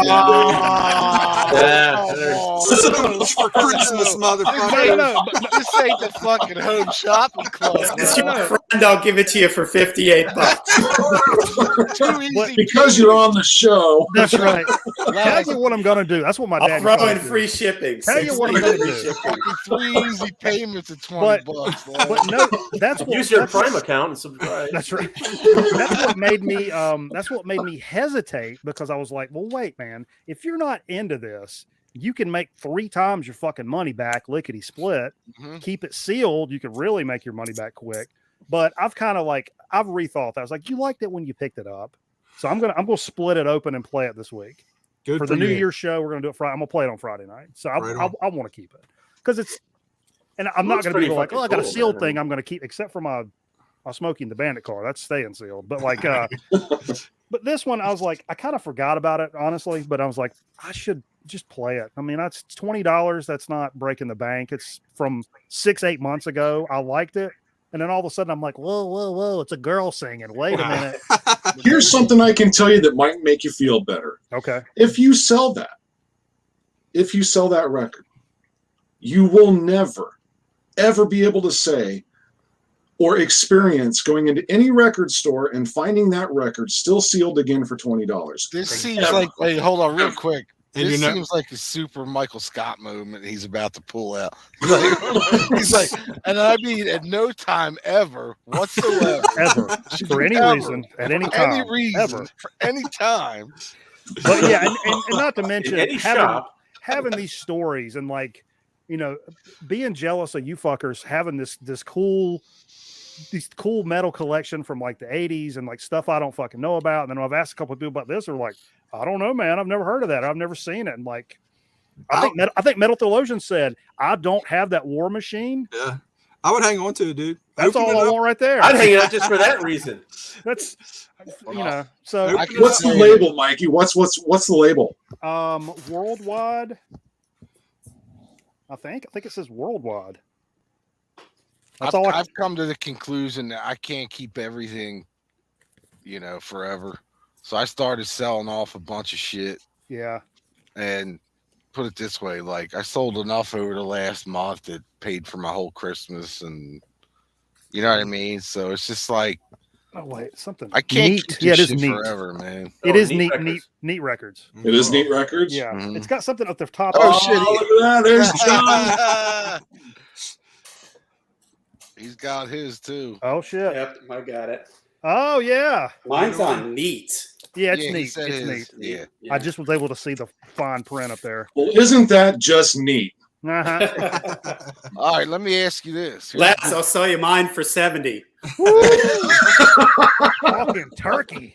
Going once, going twice. Let me ask you guys a question. Did you ever hear a song that took forever, years? I'm asking to find out who it actually was. Is there ever been anything? I had one pre-internet that was Mhm. stuck in my head from when I was a kid. It took me forever to find, which was "Toeing the Line." Baby, I Yeah, tired mine of was, toeing the line. mine was not like it. Yeah, Ain't who No was Reason it? or whatever by Head East. I always couldn't figure that one out. Mine, ours Even was when I was a kid too. Hair of the Dog. I always thought it was AC/DC for a long time. Yeah, I can ours see when that. when we were in high school or junior high. My buddy Jay and I heard this song on the Mighty Metal Shop. I don't know if any of y'all had the Metal Shop. Yeah, It's a different one, right? You Oh. guys have a local metal shop, not yeah, the, but they used that like what Vance just said. That was the commercials for ours too. They they did like I think each region had their own metal shop. Anyway, they played the song on there, and we had it on tape because we had taped the shows. So, dude, it took 24 years till we found out who it was. Who was it? There was a song on there called we knew it was called Break the Spell, but we couldn't find out who it was. And I said for years, I think that's a girl singer, man. I really do think that's a girl singer. And a couple of my buddies fought me on it, like, nah, man, I don't think so. So for years they were like looking at all these metal records for this male singer and this song called Break the Spell. So one day I'm out, I get the first Hellion EP, just in, like it was in a budget bin. And I was like, oh, it's on, I forget what they were on, Restless or something. New Renaissance, wasn't New it? Renaissance. So I get home, the first fucking song, I like flip it back over, and just as the needle drops and the first riff opens, I'm like, and you get this feeling like, oh my God, this is it. And I'm like looking at my fucking cell phone, like, I gotta call Jay. I haven't talked to Jay in like 15 years, but I gotta, dude, this is the song. And I called him. I'm like, remember this song? He's like, yeah. I'm like, I finally found out who it was. Like, it's fucking Hellion, man. And we were both. And Berlin. Yeah, we were both like, oh, wait a minute. Like, we didn't have the EP. None of us had the EP. We had the albums, but.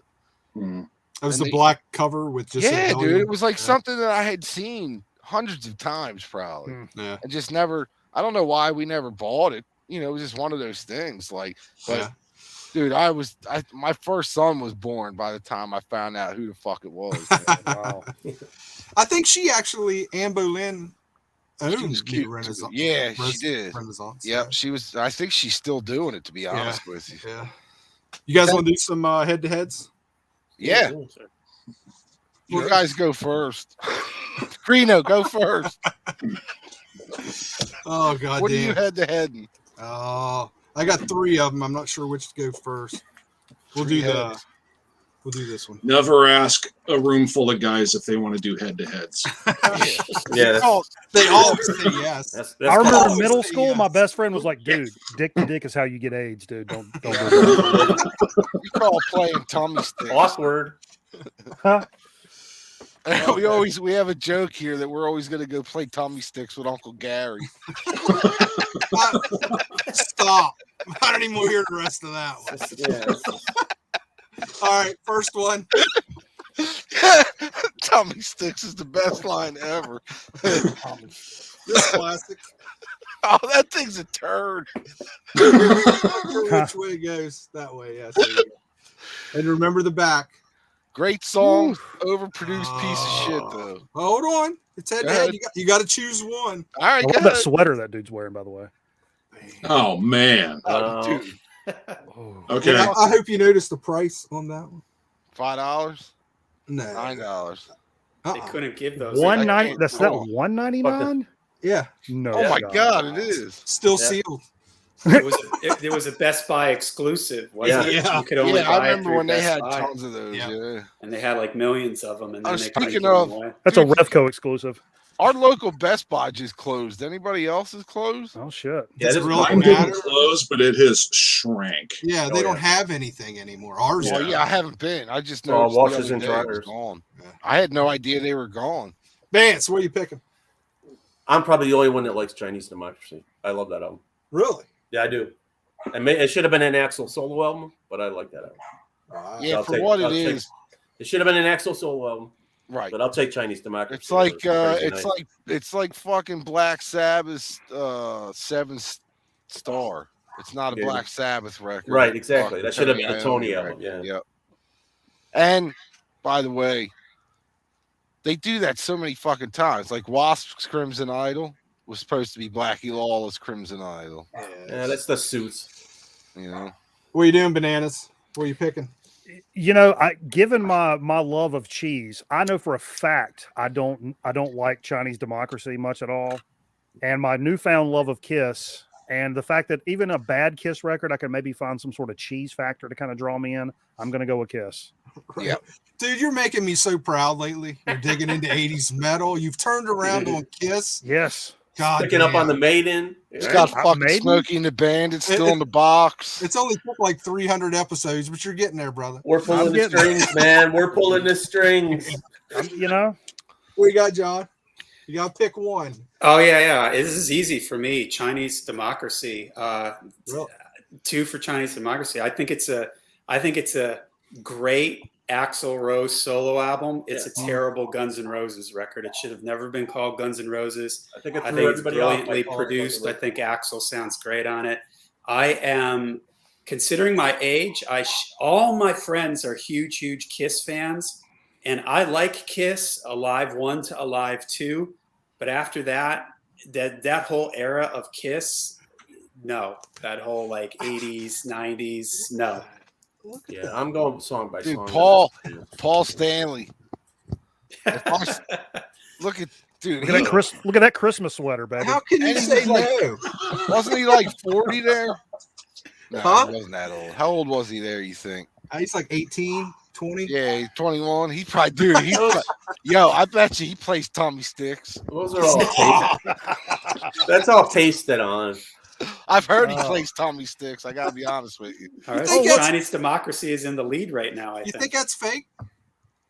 No, Vance says it's paste. There was rumors that he used to do that. But, Damn, nah, we're smooth. fucking Paul Stanley was always ripped like that, man. well, I'm We talking got about last- Harry. Oh, that Harry? Oh Yeah. yeah, I didn't even know. I don't look at man's hairs like that. So You want I to stroke can't- our beard? Well, it looks like at first I thought it was a Oh, sleeveless yeah, shirt. that- What are you talking about? that I thought it was well from here. It looks like he's just wearing a sleeveless shirt. Yeah. The thong is what gets it. You know what? yeah. He's got a lot of dick root on display right there. Dude. Just because looking at that photo, I think I can smell the BO coming off the Paul. I'm gonna go with this. Nah, he He's getting smells ready to like say- fucking Axe Paul- body spray. Paul Hot. Stanley's dick smells like sardines. I can tell from that Yeah. 2-2. picture. Guaranteed. I'll stake my Alright. reputation as a gentleman. Nasty. That's 2-2. What do you got, George? I got Tiebreaker. kiss, man. I'll take Crazy Nights over Chinese Democracy. I didn't like Mm. enough Chinese Democracy, which I didn't like much of. But the Kiss record, man, Corey said, how many songs have nights in it? There's 3. Crazy, Crazy Nights, Turn on the Night, and Thief in the Night. yeah, and all 3 of those songs blow. And the And rest, then there's Bang Bang You. Of course, I there like is. the second Of the course there second is. song, "I'll Fight Hell to Hold You." I think it's a great song. It's not a Kiss song, but I think, if I'm not mistaken, I don't think they wrote that song. I think that was like something. Who produced that record? Nevin. Ron Nevinson. Ron Nevinson. I think Ron Nevinson might have had something to do with that second track.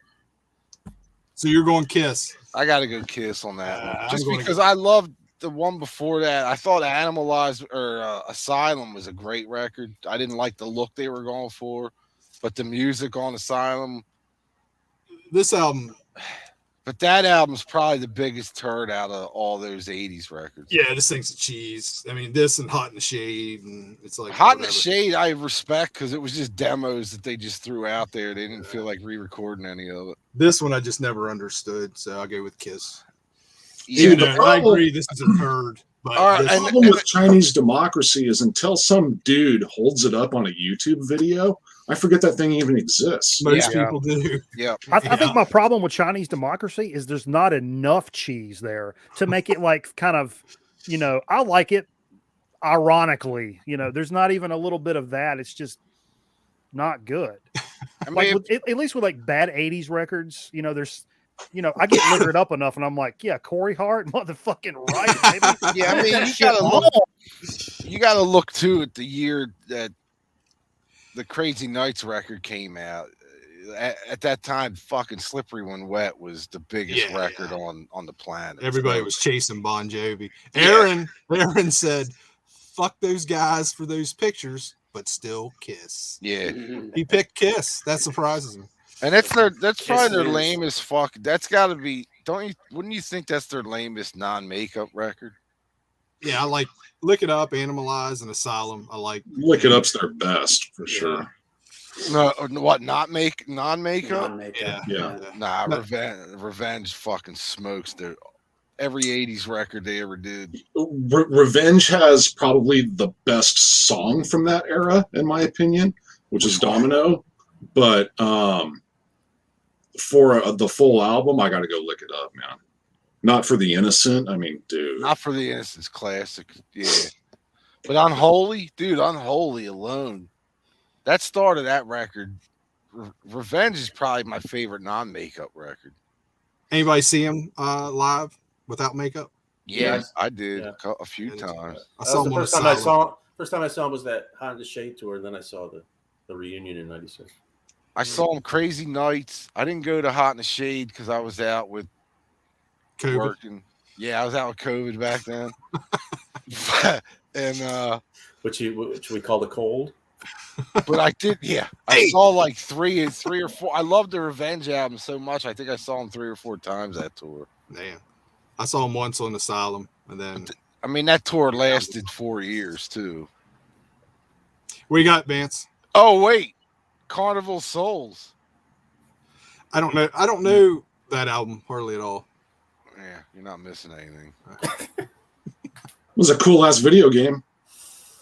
I don't know that either. Was that? It was an awesome PC video game. Kiss game, actual Kiss game. Yeah, it was first person shooter. It was good. Oh wow. All right, do it up, Vance. All right, I do a little different kind of spin on this. I think most of you've heard this, right? Oh yeah. Scrap Metal compilation, right? Mhm. Yep. Versus the Job Center Rejects album. Have you most of this said this one? I only have the first one. Oh, do you? Okay, this might be hard to do then. Yeah. Yeah, I've out of those two, I've only heard the scrap metal. So Oh, okay. That's Right, tough Scrap metal. because that's a good because I know exactly what the scrap metal's trying to do. They're trying to do their own version of what the other one is. Yeah, I think. And I think wondered that too. I got to be honest with you, man. From what I heard on the scrap metal stuff, better quality bands Yeah. on the red one, on that the scrap metal one. Just Mhm. that's I've a cool only heard- record, man. but I've only heard that white one once. So I mean I can't. Yeah, But I would say if I had to pick those two, I'd go scrap metals because it's fresher in my head too. The And- scrap, Yeah, like I I wasn't said, sure how many people heard them both. So yeah. And I think it's better band. I think it's better quality acts and quality songs on. Like sound wise too. Mhm. that scrap metal album is more metal, to where the Job Center Rejects is definitely that early hard rock, new wave of British heavy metal. Yeah, it doesn't quite know what it wants to be yet. I think Yeah. once they get more bands going, then both yeah, are cool. yeah, it wasn't what I thought it was going to be. I I thought it was going to be more like scrap metal, and it wasn't. It was more like there's some more laid back stuff on that. I think that's kind of my problem with the new wave of British heavy metal because I mean I like it, but like a lot of times albums to me in retrospect they feel like they didn't know what they wanted to be. It was in that right between hard rock and the metal side, and I was like, Yeah. kind of just pick one of those and I guess back then maybe you didn't know because it wasn't, you know. Right. And here's the kind of the problem with some of that new wave of British heavy metal stuff. Some bands are brought into the new wave of British heavy metal just because they were active then. It's like Def Leppard's the key. That's the one that's probably you can make the biggest argument for. They were, to me, never new wave of British heavy metal, but they are always lumped in. Do you guys think they did? Like for me, I'm a little bit younger and a whole lot better looking. Let's be honest. But well, I think a whole lot better. I got clean shave. Do you think they did like with the new wave of British heavy metal the way in my generation they did grunge, where bands got lumped into grunge because you're like, oh, this guy's wearing a flannel shirt. Fuck, he's a grunge band. Like, like Soundgarden and like, you know, like the Screaming Trees record from back then. Yeah, like everybody says that's a grunge record. You know what? Nah. All that actually happened with thrash too. Oh, I could see. Yeah, in the 90s. Yeah, right. Because sometimes I pull things that are it's new. You know, it's got the new wave of British heavy metal. Even just spinning YouTube stuff, and I'm like, how is this remotely connected to Priest or any of that stuff? Like, that's not. Well, they probably opened for Priest once at some fucking local dive bar in 1974. Well, and the thing with there's a change on the Clash of Titans. Yeah, Priest is not new wave of British heavy metal, man, because Priest had been going for 10 years, man. When that happened, so. Motorhead, same way. They always Priest and Motorhead always get lumped in with it, which I'm fine with, but it's. Everybody thinks Maiden when they think new wave of British heavy metal. Maiden, Saxon. I think Priest because I always thought Priest was like Diamond the originators of that shit to me.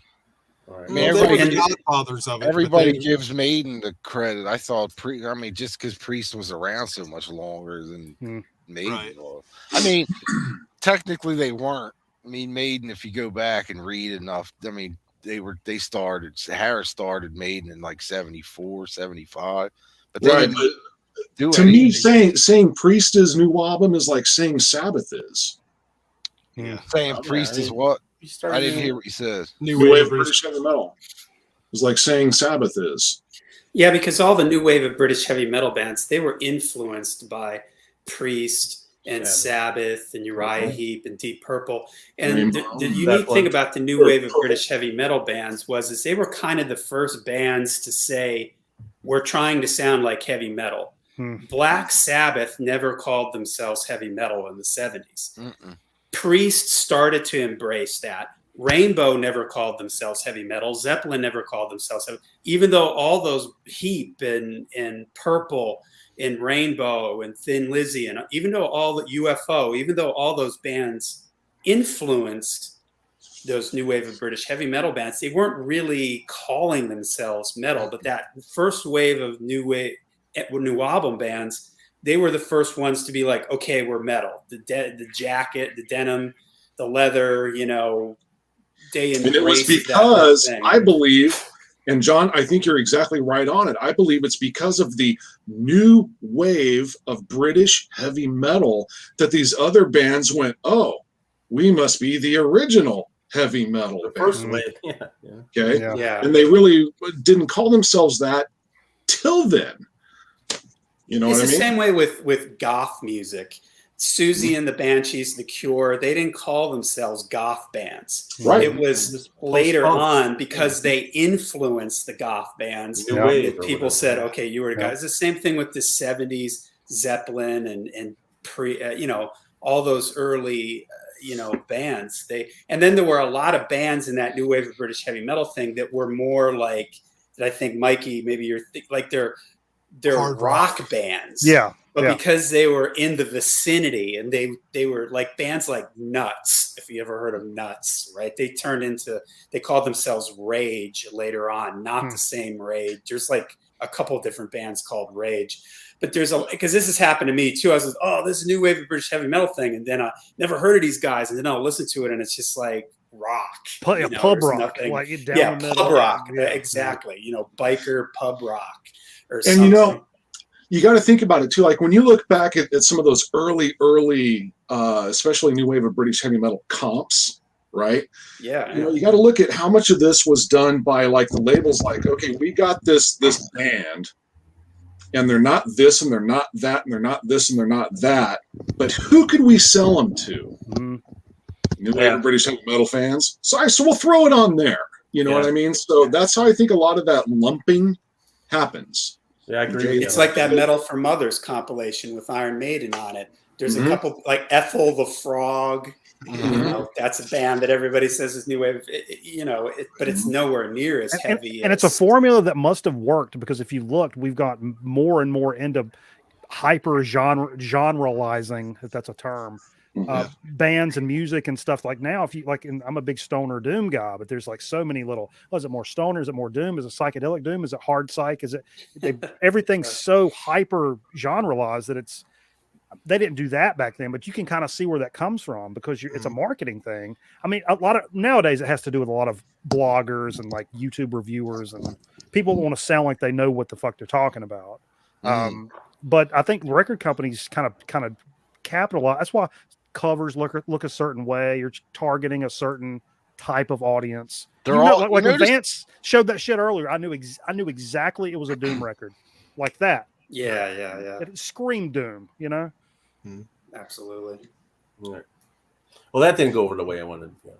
God damn. Wait, where were Way we? to stir the pot, Vance. Well, no, not that part. Not the discussion. Just the Was it two Kiss or albums. Guns N' Roses, for fuck's sake? I don't think enough people heard all those Vance, but that spurred on a good conversation. No, if I had to pick one, I would pick the scrap metal. Yeah, scrap metal. I wasn't sure how many of you guys heard the job. Scrap for me for sure. Scrap. Well, I'll do a real quick one here, and actually, I'm changing it up a little. I picked some singles songs. Judas Priest, heading out to the highway. Here we go. You better pull something big. Well, this is heads are easy. gonna roll. some heads are Two gonna by roll. Priest. Come on, man. Yeah, come on. Which song is better? All right, I got mine easy. Easy. And now, Highway. Good. Really? Highway, hands down. Highway. Okay. On the highway. I'll go Highway. Both are killer. Yeah. What's the B-side on both of them? Let me see them again. B-side. What's the B-side? Wait, no, hold up. Yeah, you're looking at a whole. No. Not one song. Not one song. Yeah, Actually, these are promos. This has this has Rock Forever and Hell Bent for Leather, but these are promo copies. Hell so bent. I don't have You say yes, I say no. What's on the B side? What's on the B side of? I'm not going B. We're going A side. Oh, going just the song. Is either one a white label promo? Yeah, I think they're. Well, they both are, and they got the What's demonstration the only serial on number on them? demonstration only on the sleeves and all that shit. Yeah. Color If vinyl. you want to do the whole package, Colored vinyl. I'm gonna Do you get some need to heads are use- gonna roll. Do you need to use one of those little things to put it in the center of the record, to put it on your record player? That little, Yeah. they are big. Yeah, in the yeah. hole. I'll Really, do you guys Highway. I'll you go gonna make Highway. these up? Highway for me. What do you got, George? What are you picking? I said Highway. Oh, Yeah, everybody's going Highway.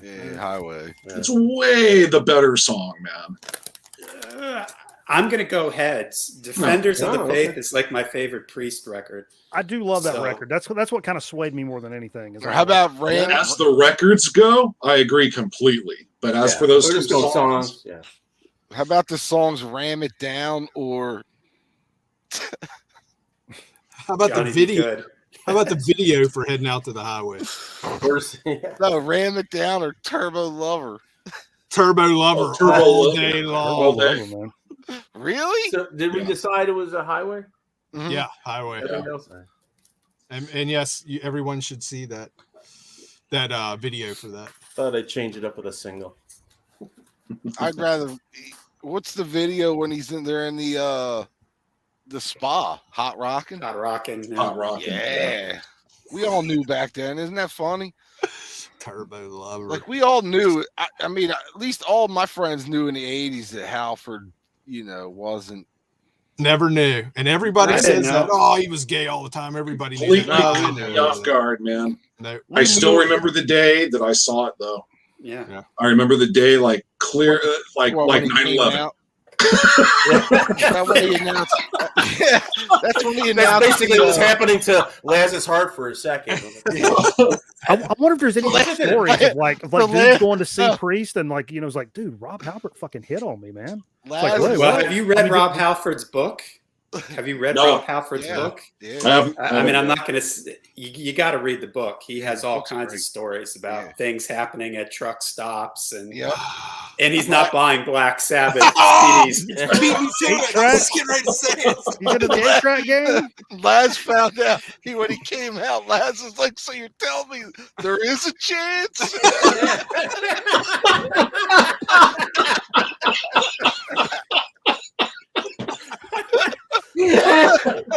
Dude, I met Rob like 15 years ago. He's the nicest fucking guy on the planet, man. He's so nice, dude. But we knew in the 80s he was. I don't know why. Knew, right? And then they announced me like, oh yeah, we knew. Yeah, it's now makes sense. Now all the lyrics make a lot like just more say, sense. like flip the rhyme, like And then we started, and then being like late teens, early 20s, you start rewriting the lyrics to make sense even more. You're like, oh yeah, yeah, we won't like when he put out the first Halford record, there was a song on there called "Locked and Loaded." That was the first song we rewrote the lyrics for, and I will get fucking me too'd right off. Let's just say we had a little fun with it, and that's all it was fun. Bananas, you got a head-to-head? I do, and you guys have played right into my promo here as we've kind of led up to this. A couple of Nawabums. What's the 5th record from Saxon? oh, Nice. Yeah. Power and the Glory. Okay. Scored that for $5, by the way. Also known as the Power in the Glory Hole. Also, my cat had its way with that backside. We want to talk about that. Cats love records, man. Versus Grim Reaper. Oh, dude, no problem. Yeah, No they were problem not at all picking. for me. No problem. Grim Reaper, hands down. Yeah. Grim Reaper. Everybody Reaper? Grim Reaper. Yeah, much that's as my love favorite Saxon, Saxon record, but I still got to go with Grim Yeah. Reaper. I really do love this Nothing Saxon. against Power and Glory, but no, Grim Reaper, man. Hands This, down. I mean, for a kid my age, the reason I've had this in my collection for so long and not really knowing a whole lot about shit is Beavis and Butthead, of course. Yep. When these guys were on Beavis and Butthead, and we laughed and joked about these guys like back in the day, and they were like, "This guy's fat. Look how fat this guy is." Yeah. Shut up. They were telling him to shut up when he's screaming. But now this has to be, and I'm not joking here, this has to be the most played record in my collection. No way. That's Hands awesome, dude. down. I mean, I've had that for a long time, but I got it for goofs because I remembered it from Beavis and Butthead, and Dude, love it. Fucking love it. Remember how I said that the last album somebody showed was one of the albums that kind of holds a spot in my heart because it was one of the first metal albums I got? Hmm. Grim Reaper, See You in Hell was one of the other ones that I got. Dude, Nice. that album is 80s metal. It's perfection to me. Yeah. I mean, it really That is. was I mean, for I don't have the chiseled experience that you guys have from this genre, but for me, I don't know how it gets any better than that right there. Dude, the vocals and the guitar playing, Yeah, good stuff. and hooky. It's hooky as shit. Like the way the vocals, the melody. I guess the way the melody plays against the riffs and stuff. Even people that are like not even really into this kind of music or whatever, if I play it in the car or something like that, 2 hours down the road, somebody over here is on the dashboard going, na, na, na, na, na, na, na, na, na, na, and we're like, "You're singing that song. You're singing that song." We're like, "No, I'm not." I'm like, "Yes, the fuck you are." That's good stuff. Yeah, I mean, the last two Grim Reaper records they're just the singers Yeah. project Mhm. were cool, but man, there's just, I want to hear Nick Balkett back in the band with him, and He's a big Marshall guy now. He works for Marshall. Yeah, I know. Steve He's Grimmett, not he's kind of fucked in the game, right? Like lost a leg or something. Yeah, I yeah, think he had so. bad diabetes, I think, but Dude, that guy can still fucking sing, man. Hell He yeah. gets around. He has a prosthetic leg now too. So Check your sugars, kids. That's be a lesson to you. yeah, you don't even know, man. Beat us. What do you got, John? You got a head-to-head? Yeah. Well, I do a Black Sabbath podcast with a friend called Into the Void, a Black Sabbath podcast. And we just did episodes on these two records. So I'm curious which one you guys prefer. Yeah. Hmm. Okay. I remember you guys doing this, and I'm going to stick with my choice, hands down. That's Speak of the Devil. Really? Mm-hmm. Yep. I got to go Sabbath. Just Might be, because yeah. there's not enough. I mean, I know that the Ozzy record's a Sabbath covers record, basically. You know, him playing Sabbath live. But if they would have added like his own shit into the mix, it might be a different story. But I mean, you know, the solo stuff. But Man, sadly, I would go with the Dio Sabbath, but sadly, I don't know that record well enough. So I'm going to go with it's just one I never listened to a lot, and now I'm going to go pull it out after this and spin it here in the next few days. I love them both. it's a great I do love them both, but I definitely have more memories, more fond memories, much more listening time with Speak of the Devil. Yeah, same here. It's like, I mean, normally I would take Dio. Yeah, the two albums with Dio Sabbath is the shit to me. But I just don't know that album well enough, that live album. All the controversy about Live Evil aside, you know, how much studio and tweaking happened and all that, whatever. It's still a great record, man. Which one? Speak of the Devil sounds way think more live than Live Evil does. Yeah, I think they're all tweaked at that point, the live records. so. But there's just something about the Sabbath record with Dio singing, I don't know, that to me is a better album.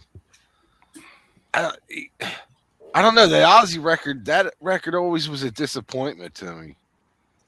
Maybe because I wanted the solo stuff on there as well. I don't, you know what I mean? Like I wanted. I can tell you know.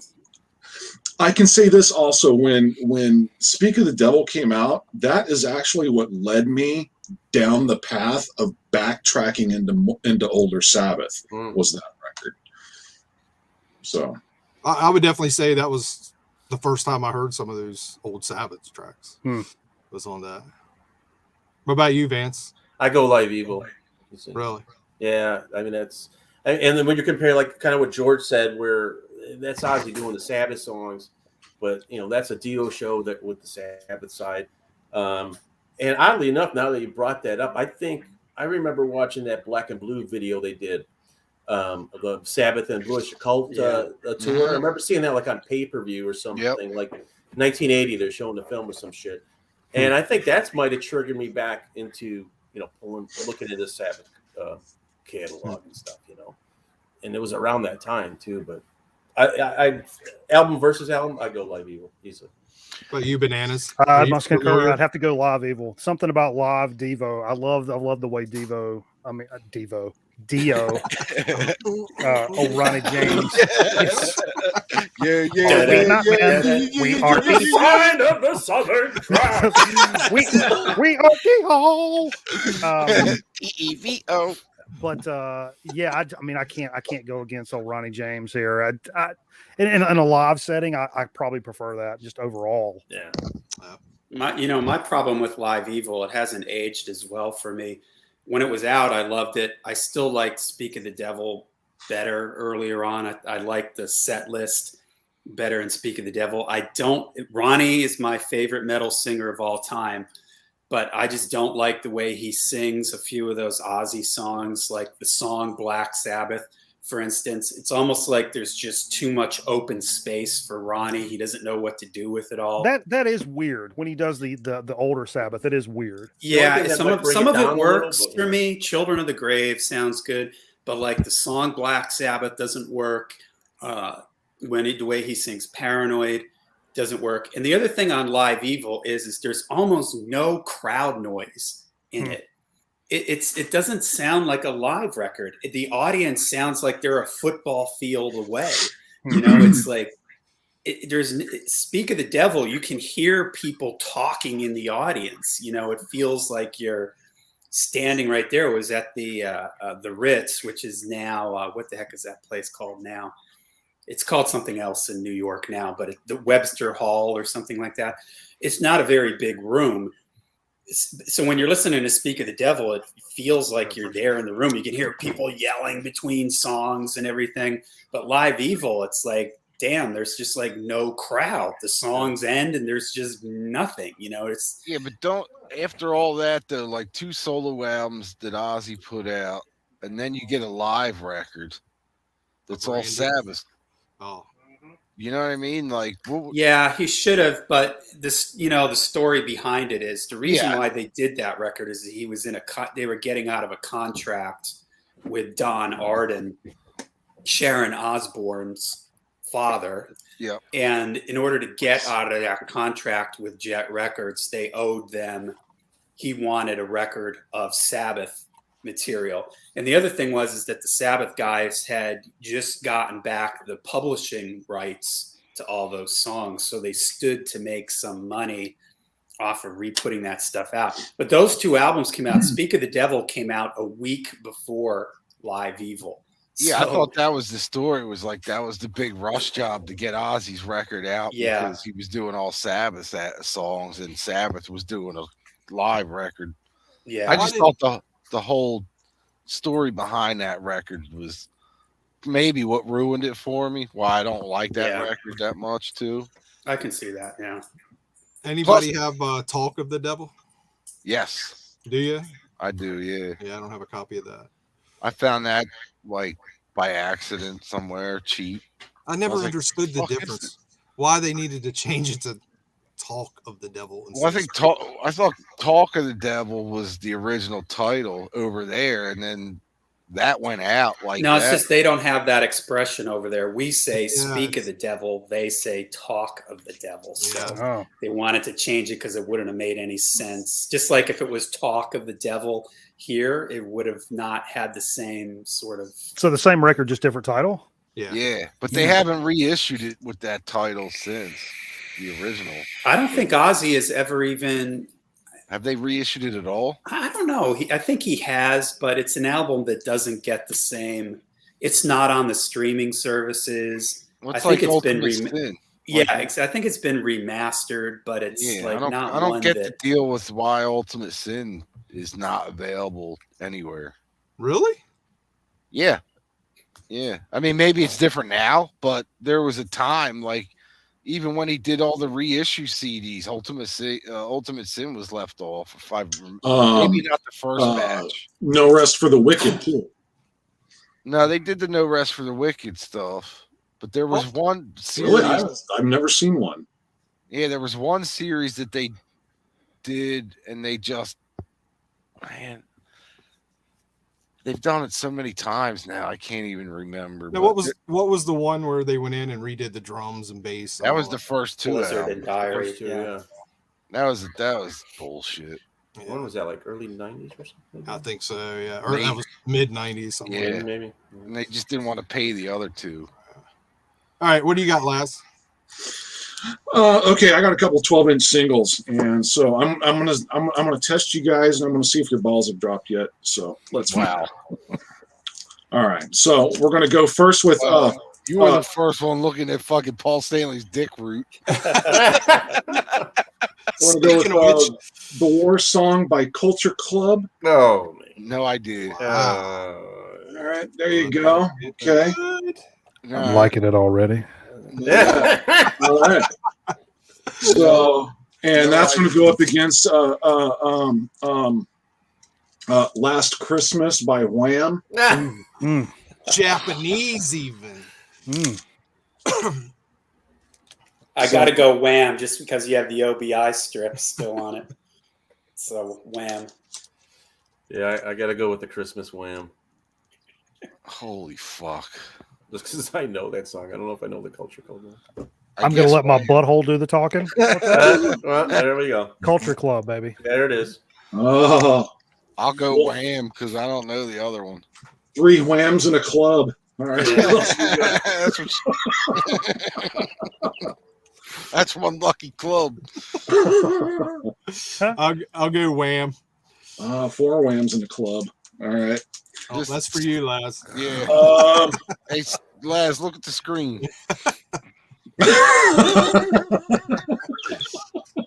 Look what Chris wrote about that. Can I pick GNR?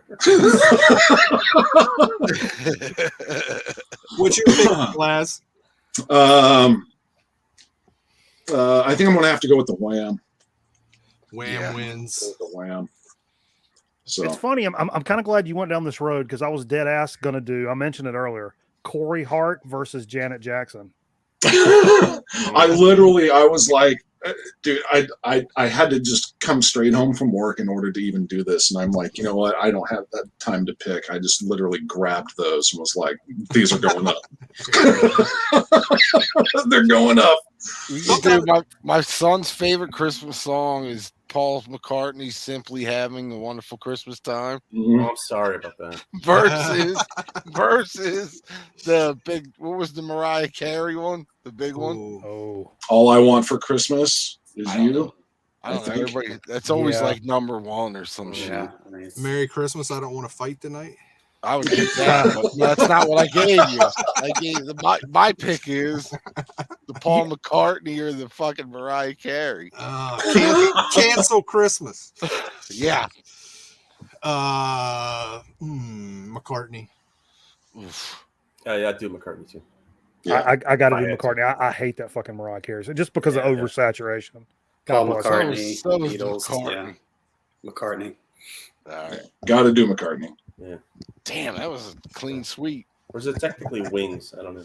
I just read or heard something that he still gets like, I think 40 grand a year just off that song. Wow. 40. I would think They it's play it for a month. yeah, 40 million. The way that guy fucking. I make that on Twitch subs. Oh, Did anybody watch the Beatles documentary on? I watched part of it. Yeah, I watched it twice actually. Did you really? Yeah, Seriously? I did.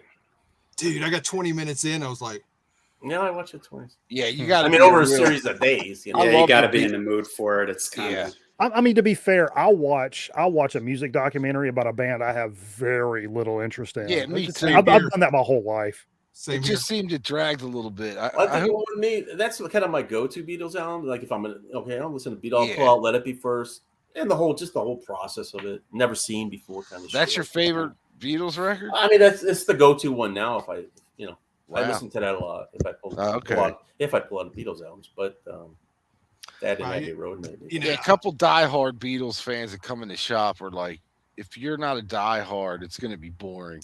yeah, I think so. it is a But- lot. If you're not a Yeah, fan of that's the what I band, told a lot of people. Yeah, Yeah. What if you It's just just don't that- like?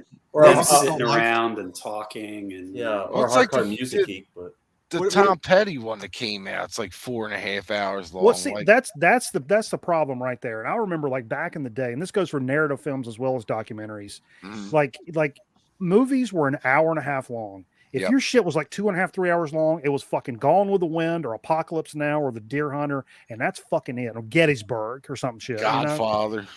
It seems like now the studios or the producers or whoever, you need to be able to go in and wrangle these directors and be like, this is awesome. I'm not putting out a 4-hour movie. Same goes for albums. Wrangle it in. When we were younger, albums were 30 to 40 minutes. Yeah, CDs till come out. CDs It's come like, out, yep. woo, let's Yeah, put everything's 90 90 minutes minutes on of a music. CD. First it was now we can fit 74 minutes, and Yeah. then they bumped it up to 80. Like as much as you want to get corny, as much as you want the artist to determine what it is that the listener or viewer experiences or whatever, there's something to be said for a producer or somebody behind the scenes going like, because I know like making videos, I get married to the content that I've shot. I drove all the way up to the fucking mountains. I shot this 20-minute interview. I want to include every little nice little thing in here that I captured. I need somebody that's not involved to be like, that's cool, but you could go without that 20-second soundbite right there. Cut that shit out. Let's keep it popping. Yeah. You need that voice of reason. I feel like studios and of all sorts don't have that anymore, and everything's just the Wild West. Yeah, and they're trying. I think they're especially now the last 2 years, they haven't been making a ton of movies because of the COVID stuff. So you're starting to see a lot of these streaming services turn movies now into series. If you know. Yeah. So like now the 4-hour movie is going to be a 10-hour series on Netflix. Oh, speaking of which, have you guys seen the A&M documentary thing? A&M Records? No. Yeah. Very No. cool. That'd be right up my alley. It's on What's that called? It's on Epics. It's called Mr. A and Mr. M, the story of the story of A&M Records. It's on Epics, EPIX, or whatever the hell that movie station is. It's cool. It's two episodes, and they're each an hour long. It's very cool, man. Was it A&M's Herb Alpert and Yeah, I can't remember the other guys. yeah. Epics? What is that? A streaming service? Is it Sergio Mendes? Is the other one? I think you No, might be right, Mike. no. Mendes. No, Sergio was on A&M, He's but on he A&M. wasn't the M in A&M. Gotcha. Okay. Epics is like just- HBO. Yeah, cinema, Epics that is kind of thing. like the not streaming, but they're called, I guess, premium channels. Yeah.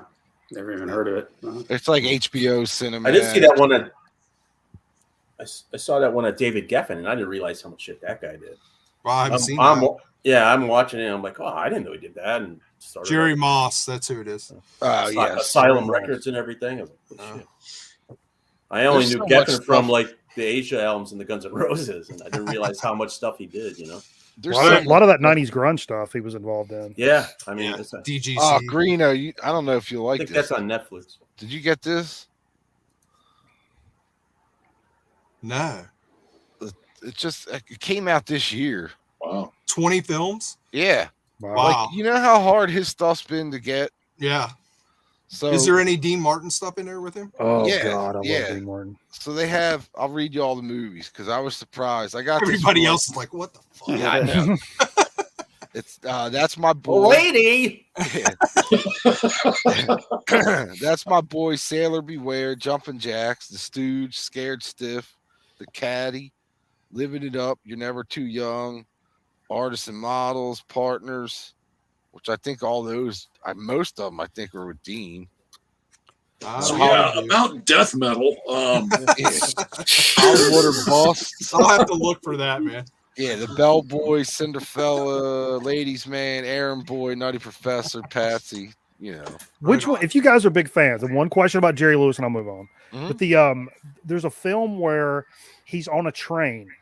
Jerry Lewis is on a train, and he has a squirt pistol filled with milk, and he keeps squirting people with it. Does anybody know what film that is? it's got to be something on here. I No, I'm getting saw flashbacks it on like from on the UHF channel, and like back in the '80s. And I was like a kid, and I have no fucking idea what it was. Anyway, All right, my turn. Yeah, I got two more I could do easily. If not, you want Bam. Pyromania. Yeah. Check out All that, right. that sweet, sweet price. Hey, pretty lady. get funky. Versus Oh, Okay. All Where right. the Children Mm. First. Oh, All right. this is easy Really? for me. Yeah, I These think are so. two great Yeah. albums, I think. For Yeah, me, they it's are. easy. What do you got, Vance? I'll go Mean Streets. Van Halen. Yeah. I'm Pyromania all day. I love the cheese factor of Pyromania. I don't give a shit. I love Yeah, the no, hell out of it. Not distant Pyromania, but excellent. They're both great albums, I think. Yeah. Dude, This that's album, my Fair Warning, it's so dark for Van Halen. This album, that's my favorite Oh, Van yeah. Halen album. I said Mean Streets. I'm going Van Halen. That's my favorite Van Halen record. Real. I love that record. About you, John?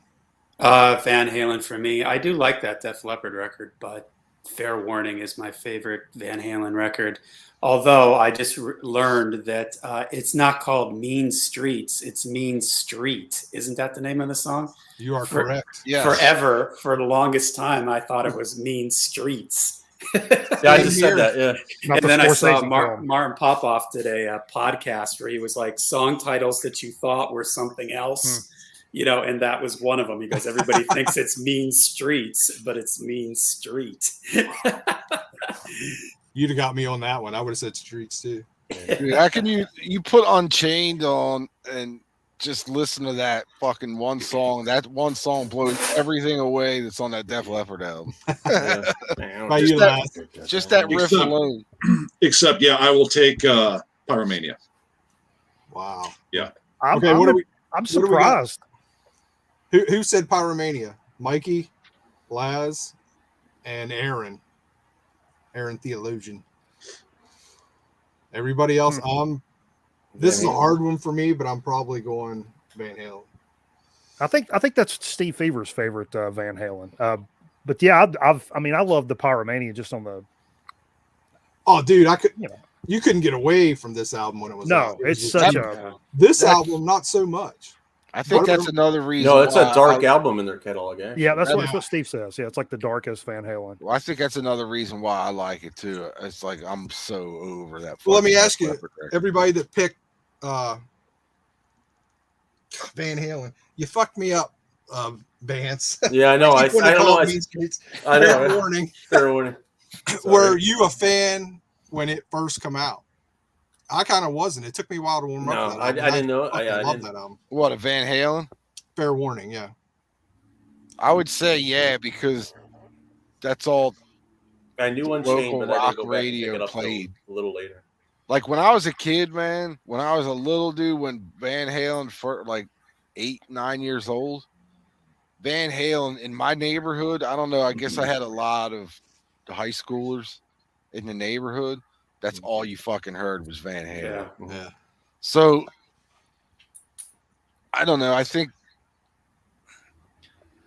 like I said, I think I'm so over the Def Leppard record that I don't know. The Van Halen's always gonna have a spot. Like it's one of those things that, like, I don't give a fuck if you put the Beatles up with Van Halen. I think I would pick Van Halen. You know what I mean? So, George, let me ask you this because of what you just said, because you're so over the Def Leppard record, right? Yeah, yeah. Okay.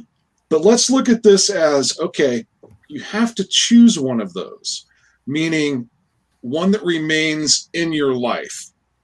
Yeah. The other one gets deleted from your life, right? Easy. Still the Van Halen. Absolutely. Okay. Yeah. Just because, like I said, with like Van Halen, Philly was always big. Philly was always a huge Van Halen city. Mm. Not so much Def Leppard. Although Def Leppard was huge when Pyromania came out. Oh my God, we couldn't get away from that album. Yeah, like they hit Yeah. here. What, 3, 4, 5, 6 years after Van Halen, I guess. So they didn't hit here Pyromania, and then Philly started playing them a lot. But Van Halen was always like, I love both albums, but I think if I could only have one, it would be the Van Halen album. Well, Yeah, I think the dude. reason I chose Pyromania is because of what everybody said. It has been once it dropped, it was everywhere and has been since then. And you Yeah. can't, if you turn on classic rock radio now, it's Pyromania City. You're going to at least hear one of these tracks every day. yeah, but And you're only I gonna hear one of 3 tracks. True. And you know what? I still don't change the fucking channel. I wouldn't After all either, these but years, I Van don't change Halen, you would hear, you pick 6 songs off that record, it. True. off Yeah. of Van, that technically weren't, I guess, considered hits, but everybody fucking knows who they are. 'Cause I don't think you could do No, that I with mean- all of Pyromania. man. I have bands that I really love that I've been so into it's ridiculous. And nowadays, Like, I you put- actually change the channel when I hear them. And You put fucking Billy's Got a Gun on and Hmm. tell somebody it's fucking Tesla, they're Yeah. gonna think it's Tesla because nobody's ever fucking heard Billy's Got a Gun. See, I think that's a little different. In Chicago, they were playing the shit out of Pyromania. And Dude, you'd be lucky if they play off of Fair Warning. It was really Unchained was the only song You know the what? radio played. Yeah, Watch see, that's this, weird. though. Now, Watch this. was Chicago a big Van Halen Yeah, city? I mean Every city was a. Yeah, but No, just, but no. Radio When I friendly say on that that record? Philly was a Van Halen city, dude, I mean it was fucking nuts, dude. yeah, it just depended on. Yeah, I think it So- depends where you were, you know. I don't know, dude. Like, okay, look, you got Rock Till You Drop, Photograph, and then you have Foolin', Rock of Ages, Billy's Got a Gun, So 4. Too Late for Love. That could radio play here. Well, Too There's Late only a for couple wait, songs on here, dude. That I are thought Too Late for Love was on High and Dry. No, That's on right here. No, I it's got on there. proof. I got proof. Come on, Steve. But that's the thing. So who here watch this? All right, Pyromania was their shot to the top record, right? Who here likes High and Dry better than Pyro?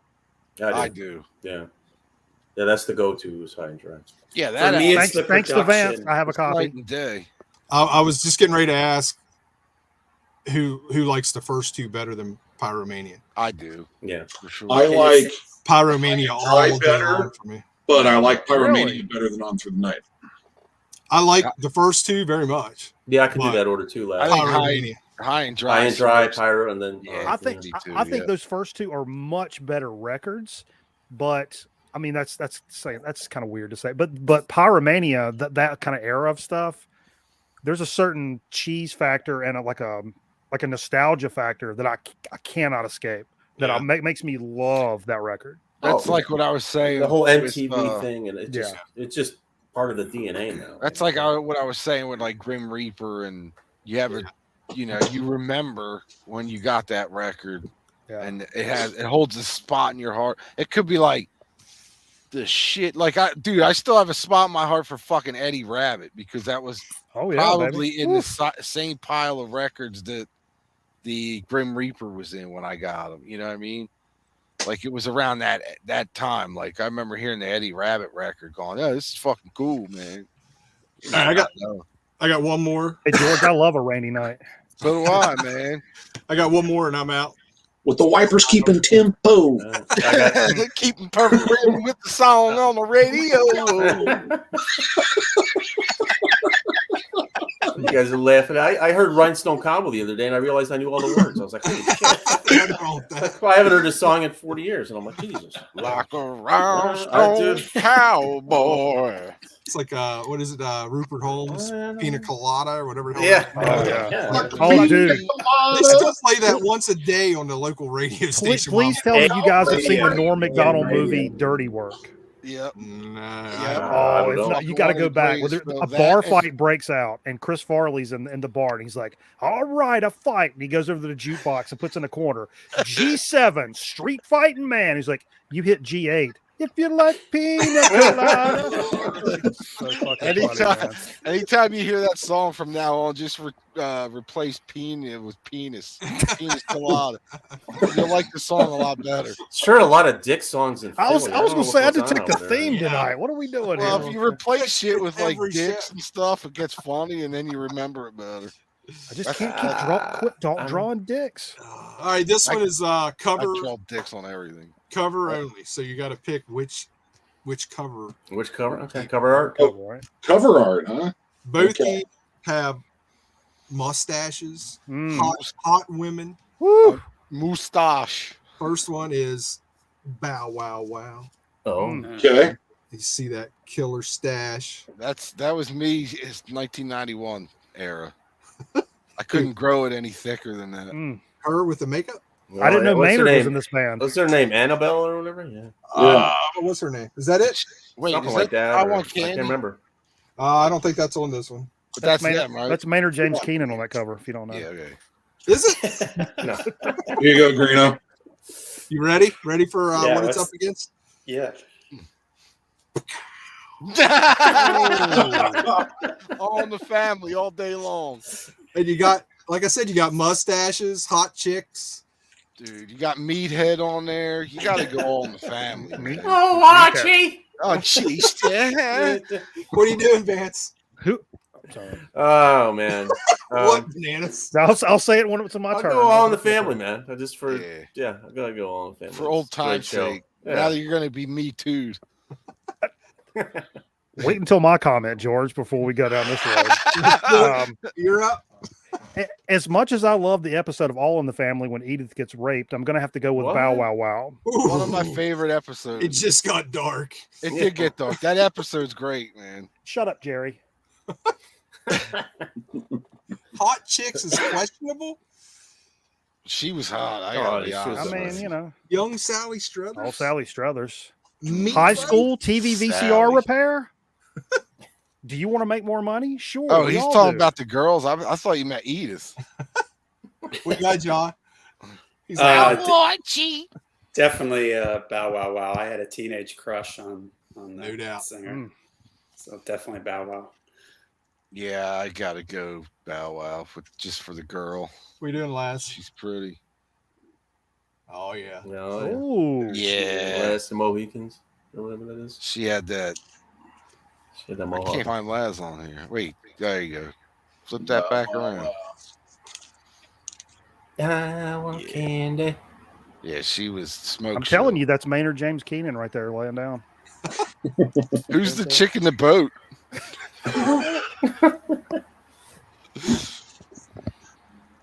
Oh, jeez, yeah. Did you guys know that I Want Candy was a cover? Yeah. I learned that years I later. did not know that. Yeah, I didn't know that till about 10 years ago. Somebody else covered it about 10 years ago, and I was like, that's a cover. Did you know that those guys were the Ants and Adam and the Ants? Yeah, I did know that. Oh, They were Oh, part the of that band? whole- Oh shit. Bow Wow Wow was the ants. Two of them, yeah. Oh, Yeah, they- okay. Came from that whole scene. The Mohawk guy for sure, Mhm. and the chick in the boat.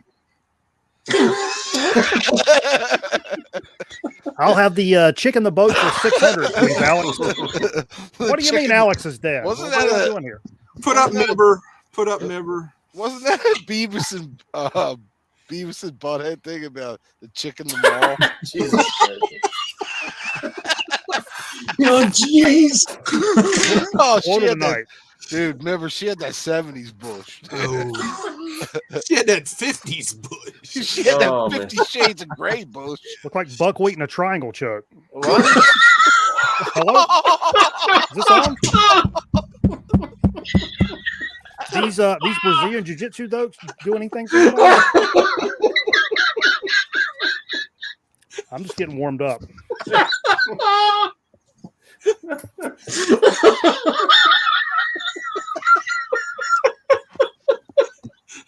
Stop. Laz.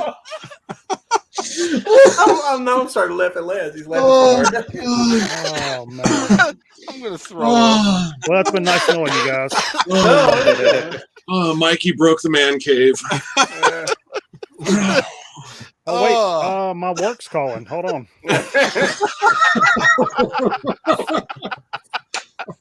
Oh my You do a god. All right, YouTube anybody thing, else right? have any more? We're like 2.5 I hours. got two if you want, but Do it. Yeah, Do hold on. Throw them out. I'll be right. I gotta take a piss after that one. these are I got to walk the dog. Take dog out. two AOR classic live albums. Stick with live with what you get, what you play for. Mm. Two for this show. Kansas. Okay. All right. I would go REO. Was it Gary Richrath, whatever? Yeah, this is just before Roll with the Changes, the ballads, and all that stuff. This is one of my favorite live albums. To be honest with you, it's just so Midwestern raw rock and roll. I don't know Kansas. Kansas the live album's pretty good too. Kansas for me. I love Okay. Kansas. So Sure. Yep, All right. Kansas for me too. All right. Yeah, I'll be honest. I don't know either one of these albums at all. But No, given my propensity for I need to find you this one then. cheeseball stuff, I mean, I would think REO is going to be cheeseball when I love cheese, No, not this. That's no, more This is a rocker, rock. man. like an Yeah. actual rock. Yeah, this I is would, just before the tuna piano, Oh, tuna God fish, damn. tuna piano. Gotcha. Man. Yeah, I would choose REO just because my mom loved them, and she also loved Air Supply, which I do too. I love I'm Air all Supply. out of love. Whew, baby, I'll What do pull you my think? shirt off right now. But yeah, I'll just have to almost. I like Air Supply. All right. I always So- told the story like back in the day when we were in college, like the evening would start off and we're listening to like Slayer and Anthrax and just like death metal and shit. Then we'd listen to like gangster rap, NWA, all stuff like that. The drunker we got and the further into the evening, next thing you know, it's like 38 Special, REO Speedwagon, Air Supply. We got our arms around each other singing, "Whoa, whoa, whoa, whoa," and just That's the fun stuff. yeah, it's the fun stuff, which is what brought me around to kind of liking Kiss. Not that Kiss is REO Speedwagon, but like they're fun records. If you don't Yeah. think like, well, they're Just not good time really, records. they're not the best musicians. It's Just like good no, time it's rock not. and roll, man. Yeah, it's Yeah. good time rock and roll. And what the hell else is there? Honestly, Well, All you right, I picking? got one more too. Wait, what did we go with? REO or Yeah, Kansas? Kansas, baby. I'll go Kansas. We had REO. 2 Kansas. Early Speedwagon rocks, man. Yeah. That might be almost a tie. I think. Yeah, 'cause I say REO, man. It's a good matchup, Vance, for sure. that's pretty good. Yeah, that's what I thought. All right, I got one more. I gotta redeem myself from fucking Wham and Culture Club. So, all right, from 1981. Oh. Mm. Okay, good old Accept Breaker versus 1983's. Ooh. Oh, I do like that album. And the reason is because to me, these two albums are just, even though they're 2 years apart, they go so well together. Well, first off, the cool metal guy thing to say is Accept Breaker, of course. But Crocus Headhunter is a fucking badass album, and I'll pick that one. Yeah, I go Headhunter too. you know, it's funny. I actually pulled this to talk about tonight. Yeah, Hardware. Just recently gotten into Crocus, but I think I like Accept a little more. I don't know that Crocus that well, so I don't know. I may be speaking out of school, but Well, I'm if you like that Hardware record you just held up, Mikey, Yep. Yeah, you'll want this. Yeah, You'll want this okay. for sure. I'm kind of split. It's hard for but I do love Accept though. What about you, John? Crocus, the Headhunter, because I didn't discover that Accept Breaker album till later on. So I was right there when I loved One Vice at a Time. So when Headhunter came out, I was all over it. I was really into those two records. Didn't discover Accept till that particular Accept album until a little bit later. That's about the same with me. It was like balls to the wall. That era. Yeah, First yeah. got onto. Well, you know, Greeno, you was talking about you were proud of me for kind of branching out, and I like Kiss and some 80s metal and stuff now. So I got this. I've passed on Crocus for like several times now because it's been it's like $10-$12, and I'm like, I don't know. That one I picked up was like $4, and I'm like, all right, I'll give it a shot. And I put it on, and I fucking loved it. Mhm. And then Jay was like, you realize they sound a lot like AC/DC, right? And I was like, And now I have to kind of like go back and reevaluate because I've never been a big AC/DC guy, admittedly. Wait till you get down that rabbit hole. Yeah. So now I'm like, okay, maybe that part of my life has evolved as well, and I need to take a step back, give another shot. Hell yeah, dude. That's man, it's all about having fun and just digging back into the stuff. Some stuff you like, some stuff you don't, but there's so much to check out. Hell yeah. There's so many Menudo records and What are you picking, George? I gotta go Crocus, man. Wow, I'm shocked. Just because Accept was one of those bands that I always listen to every record that, especially I think starting with that one. Is that the one with Son of a Bitch on it? You Man. chose what? I think that's on there. Son of a bitch? Yeah. Yes. Yeah. I think that's where it started with me with Accept, and then I always read like really shitty reviews of Crocus and stuff, and like everybody used to make fun of Crocus, so I never got into Crocus until fucking late, man. You know how I know Crocus? And George, I think we've talked about this before. The movie Gummo. Nah, that wasn't me. No? You guys know the movie Gummo? Heard of it, never seen it. Oh, Jesus Christ. You guys have to watch the movie Gummo. It's one of the most fucked up movies of all time. The guy that wrote Kids, Harmony Korine, directed this thing. It's the most psychopathic. Oh, it's amazing. But anyway, there's this chick with, I'm going to be a little PC here. She's developmentally challenged. She's a retard. And she's wearing a Crocus shirt, and she's carrying her baby doll, walking down the street. A, B, C, D, E, F, G, H, I, J. But she's wearing a Crocus shirt, and that's how I know Crocus. I didn't know anything about it before then. Really? Yeah. Anyway. Dude, I've seen a commercial with Crocus in it for a car. I think it was Really? like in a minivan. Like the mom jumps in the minivan and Crocus starts playing. Wow. Are you freaking kidding? I saw that. I know exactly what you. Yeah, but see that the thing is with Crocus, I saw. What was the School's Out? Maybe might have been the first thing I ever saw Crocus. Oh man, that's way late. Is it Isn't the one that where all- he's wearing the red leather Yeah, pants? that's off Heart Attack or whatever that Nah, album. it's before that. I think it's before Mm. that because it was like it was during like Long Stick Goes Boom and all that era. That's That's one vice at a Headhunter. time. All right, so then the one after that had, I They were think talking the about one, dicks.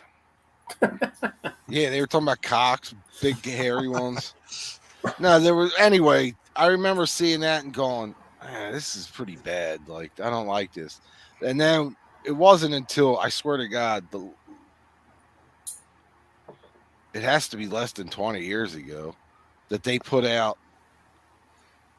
a record. I want to say they put a record out like 10 years ago, and I just picked it up, and it was fucking amazing. Well, they're total AC/DC now. Yeah. And then they did a record like maybe 5 years ago that was even better, I thought. And then I went back to the old Crocus, but So I I would say think Crocus, yeah. Crocus wins, I do believe. Yeah. Yeah. So I have more respect for Crocus now than I did in the 80s, because in the 80s, everybody fucking seemed like in all the magazines, everybody fucking bagged on them. I don't know. They got For the myself, actually, I'm going to say except Breaker. oh but- wow. Yeah, I mean, I could see that. I think, again, it's one of those things like what you remember at a time period in your life that. Both albums Yeah. are great. But I think Although- it's, unless I'm speaking out of school, I think Accept is more of a metal record, where I think Crocus is a little more hard rock. Actually, Headhunter is Crocus's most metal record. Most metal. Yeah, See, I don't know what probably. the fuck I'm talking about, but well, you forget about the Blitz. Is Long Hey, Stick that's Goes- my Nipple- favorite Crocus record. That's a great record too. Oh, Yeah. that's what I saw. Ballroom Blitz. Yeah, that's Yeah. when they Yeah, went. That's what I that's saw. yeah. That's when they they went went MTV. Everybody that's hates what I that saw. record, but I love that record. I Oh, love that's it what too. I knew. I mean, that was. I I remember think that was seeing- my intro, and then I went back to Hood. Did they do? Am I Screaming in the wrong? Night too. Did That they was- do Schools Out? Did they do a cover of Schools That- Out as yeah, well? yeah, That was they the do next Schools album, Out. right? That's on Change of Address. That's the Yeah. album that came after the Blitz. Okay, yeah. Then there was the Blitz that I saw. I saw them do Ballroom Blitz, and I was like, man, they're really doing a shitty version of this song. And I never that was my paid. intro to that song. Yeah, I never paid any attention to it. To the Listen to the later. track "Boys Night Out" off the Well, Blitz. It's my I love favorite. them now. Yeah, now I mean, like I said, I've come to appreciate Crocus more over the last 20 years than when I was young. Did you ever read the D. Snyder book? I think it's called "Drop the Mic" or something. Twisted Sister and Crocus hated each other. Oh, they still do. yeah, they still it was do, some. yeah. It's some big. I mean, I can't. I never Yeah, knew Snyder that. just rips them apart all the time. D. It It has Snyder- something to do with his wife is a Yes. makes costumes, and she made a Fucking bunch of woman. outfits for Crocus, and they never paid her. Yeah, that's what that's it all was. it is. Yeah. Yeah. Jeez. Of all the things. say, But even today, they don't have much nice to say about each other. All right, anybody got any more? You have one more, man? I got one more. Yeah, Let's wrap it up. kind of we were talking about before Greener's how got to take bands a kind shit. of how some bands got lumped into stuff. Gotta let the dog out. Yeah. Drop the kids off at the pool. Every time he's ready to end, I always Yeah. tell I'm on him, vacation. "Yeah, I'm taking take a 6 shit." shits today. I'm gonna be honest with you guys. All right, You're a these sick two, shitter. these two bands kind of, they would get lumped. We were talking about lumping stuff in before, and they kind of got lumped into the hair band shit, but they really aren't hair bands. We're kicking off here with Mr. Big's first album. Okay. All right. Mhm. Pretty good debut. And then to that rush. Tesla. I knew you were going to hold that up. I Right? knew it. Kind Yep, of I knew it. Yep. good. See, we're on the same page. So Fuck, man, Yeah. that's it's a great. good one, right? I Yeah. think it is very. I always good. put those two records together, man. Yeah. Always. Okay. Mhm. It's all- and it's a, And I'm gonna go hands down, Mr. Big. But Oh, yeah. Wow. I'm going Mr. Big also. all right. Tesla for me. I always loved Yeah. Tesla. I think they got a 70s rock. You're right. They shouldn't have been classified as hair metal. because they're more Yeah, of they- a 70s influence. Yeah, but they all got kind of lumped in there, but they really shouldn't. But yeah, I like it. I'm going with Teslas too, but yeah. Reno? Tesla, of course. Okay. The Mr. Big's cool. It was a little too Polished. and poppy for me. The Tesla is just like you guys said, they were a killer rock band to me. Yeah. You know, just like Cinderella, who unfortunately Yeah. they dressed them like that. They were a killer rock band, you know. Oh Yeah. yeah, totally. Especially about the second album or I something. say it all the time. Yeah, I love the Dude, band, Cinderella I hated was- the name. Yeah. Cinderella was dressed like that before they got signed. I mean, I get it. They're doing whatever is popular at the time, but they were It worked. the bluesy aspect of that band is awesome. You know? I think what really drove it. Paul Gilbert just, I mean, he's just such a monster that I could never Dude, never go against Paul Gilbert. if you were to talk about those bands, not those two records, but those bands just on a musicianship level, Mr. Big will just clean the fucking clock with Tesla. No But- contest. I disagree with that. Maybe bass player, yeah, for sure. Paul Gilbert. Wait, who's the Paul Gilbert? Yeah. Mr. Big. Yeah, it's Paul Gilbert, Billy Sheen, Eric Martin. Pat Yeah, Gordon. two totally different players, though. Yeah, I mean, it's two totally different styles of playing.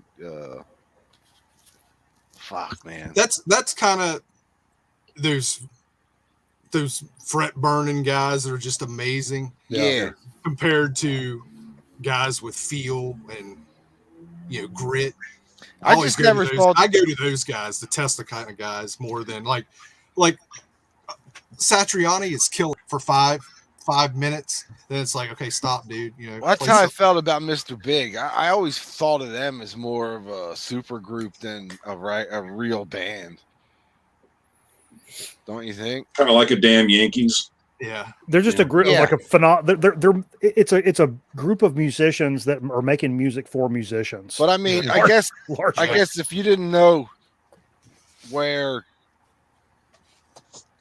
damn man, if you didn't know where Paul Gilbert came from, and they were just out on the scene, then it might be different. But I knew Paul Gilbert shit before he was in Mr. Big.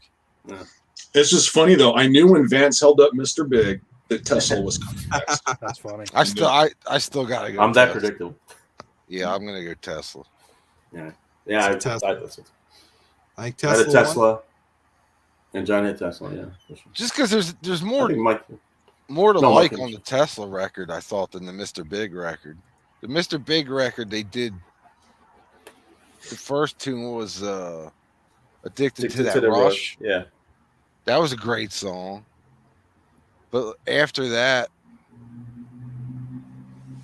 I think I can't. Tesla's Signs video is really what sent them into for my age of people. Like, that's what I know Tesla from initially. Now I know they're What else? much more than that now, but What else on that Mr. Big record was like? I don't. Give me some more of the track.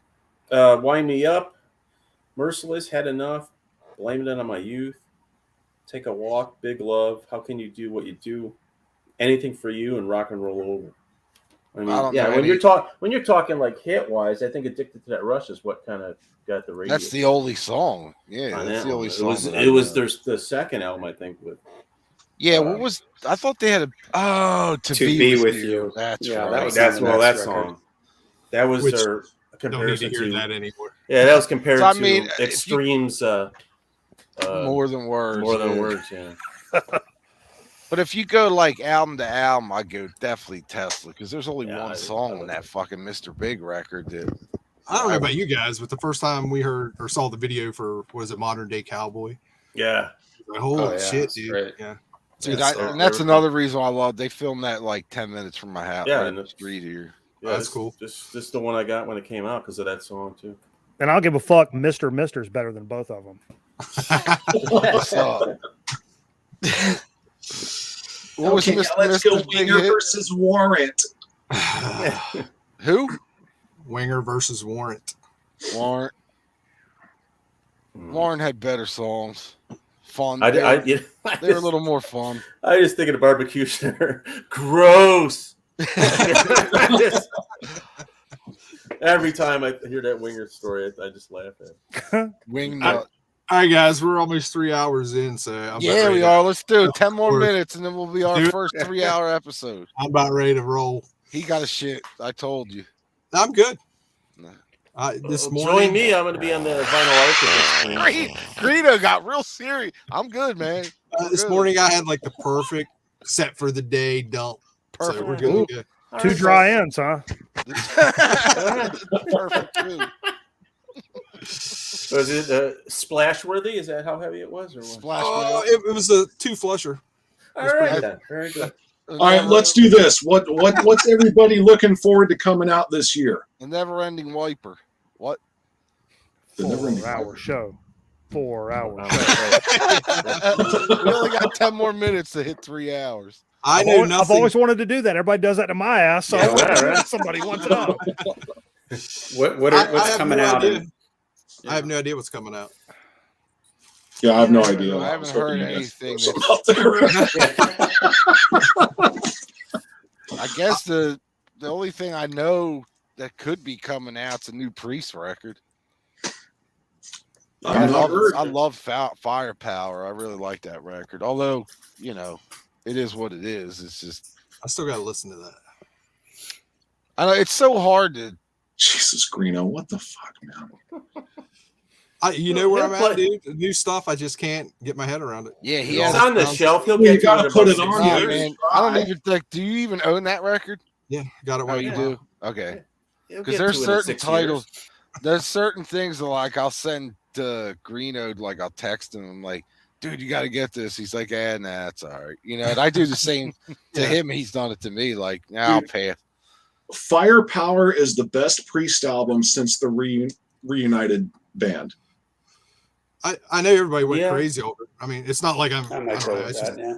dude, I don't know. I know. I'm really down on I like new Angel shit. Retribution. Greeno's really down. I know exactly how Greeno feels. I could tell you exactly what it is. It's production. Yeah. It's the drums sound the same on everything nowadays.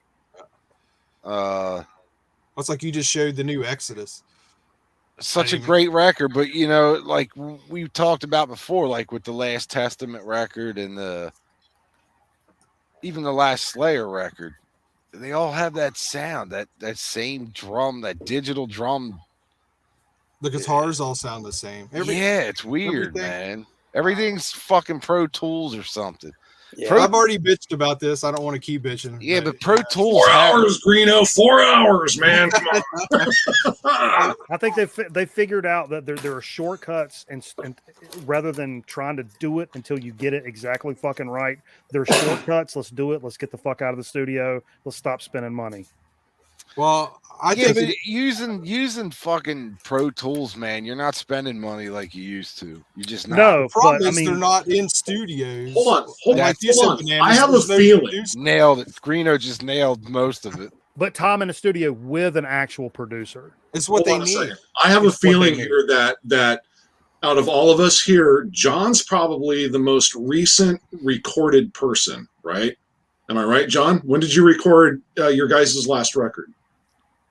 Oh God, I haven't recorded anything in a while, but I don't know, a couple of years ago. I mean, Okay, yeah. a couple years a couple years is nothing, man. So when you guys recorded, that record, were you in a studio or were you each in your own bedrooms? We didn't record it live in the studio. We went to the studio, but did it piece by piece. But I know what you're saying. That nowadays, so many people they record their guitar track. Yeah, and just send I've done recordings like this where I record my guitar and bass here. I give the clean signal to a guy at a studio and he reamps it. The drummer comes in at a different time. The singer records it. Nobody's in the same room at the same time. Mhm. And that's the way, unfortunately, a lot of stuff is done now. Pro Tools, it's all snapped to a grid. Now you have amp simulators and everything. And so everybody sounds, that's why everybody sounds the same. studios don't matter anymore. There was a Exactly. point in time where you went into Abbey Road Studios because Abbey Road Studios had a sound. The room had a Right. sound. Yeah. The acoustics of the room. Right, exactly. There were a lot of studios that were like that. People went there for the sound of the room. Hey, They what's don't- the studio that Fleetwood Mac did Rumors at? Sound City. Sound City, yeah. Mhm. That's what I was about to say. Where you can really tell that where the room makes the difference to me is Mhm. drums. Listen 100%. to even like Kiss's Rock and Roll Over. Listen to the drums on that record. Yeah. Well, Sound City is a good example because if you go back and listen to those albums recorded there, listen to Nevermind, listen to Fleetwood Mac, listen to like the Pat Benatar records, that drum sound it hits you in the face. It smacks you. And drums is Great the sound. number one thing that when you hear a new record that you can tell right off the bat, this sounds fucking artificial. Yeah. Is drums. Yep. So if you skimp on that, or if anything, you should spend that time in the studio, pay an actual producer to sit down with a drummer. Everybody else can send their shit in, but the drummer is sitting down with a producer and we're doing this until we get it fucking right. I think that'll make a Never big happen. difference. The problem is the drums are one of the hardest things to record. Absolutely. And, you know, I read an interview with Nico McBrain where he talked about, I don't know what album it was, Somewhere in Time or something. And he talked about how they spent like a week just getting a snare drum sound. And they had, whoever he's endorsed by, he had like 100 different snare drums from the company that he uses. And they literally went through one. Nobody can afford to do that anymore. Nobody can go into a studio. And when all you have to do now is go, all right, the producer has 500 snare drums on the computer and you just pick the one that you want there. Nobody has the time to.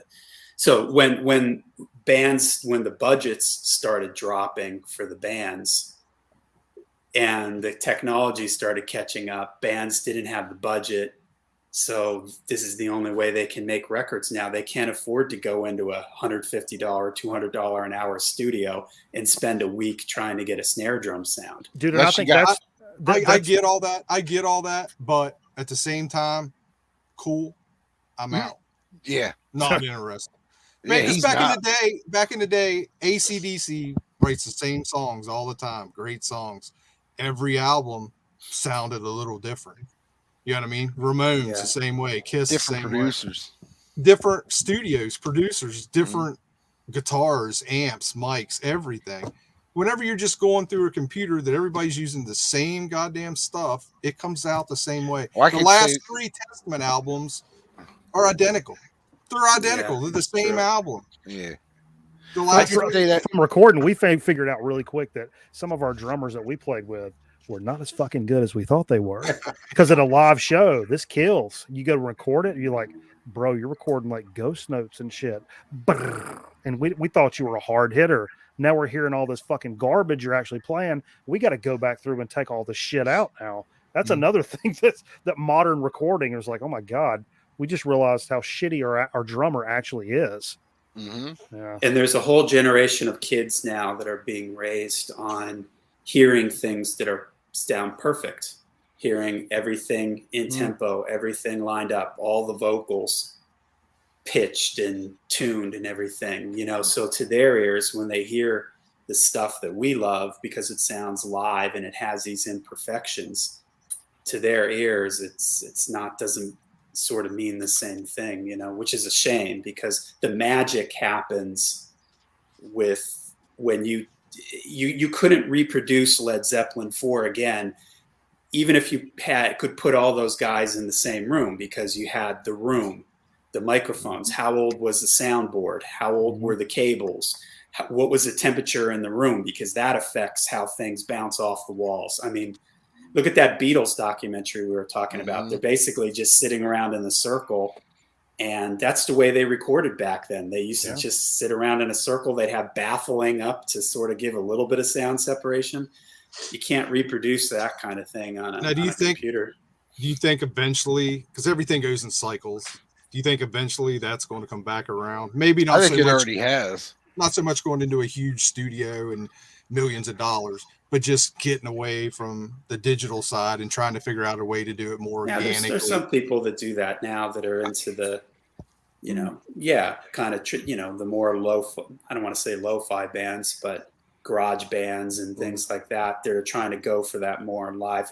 Look, Iron Maiden's record, to me, it's obvious that they did that all together in the studio. It's not a pro tooled thing. It's not, some people complain about the sound quality of it. To me, if you listen to a 70s Jethro Tull record or a 70s Genesis record, that's the kind of production that the new Iron Maiden sounds like. But to a lot of people's ears who are tweaked on modern stuff, they're like, oh, it sounds kind of dull and flat. Mm-hmm.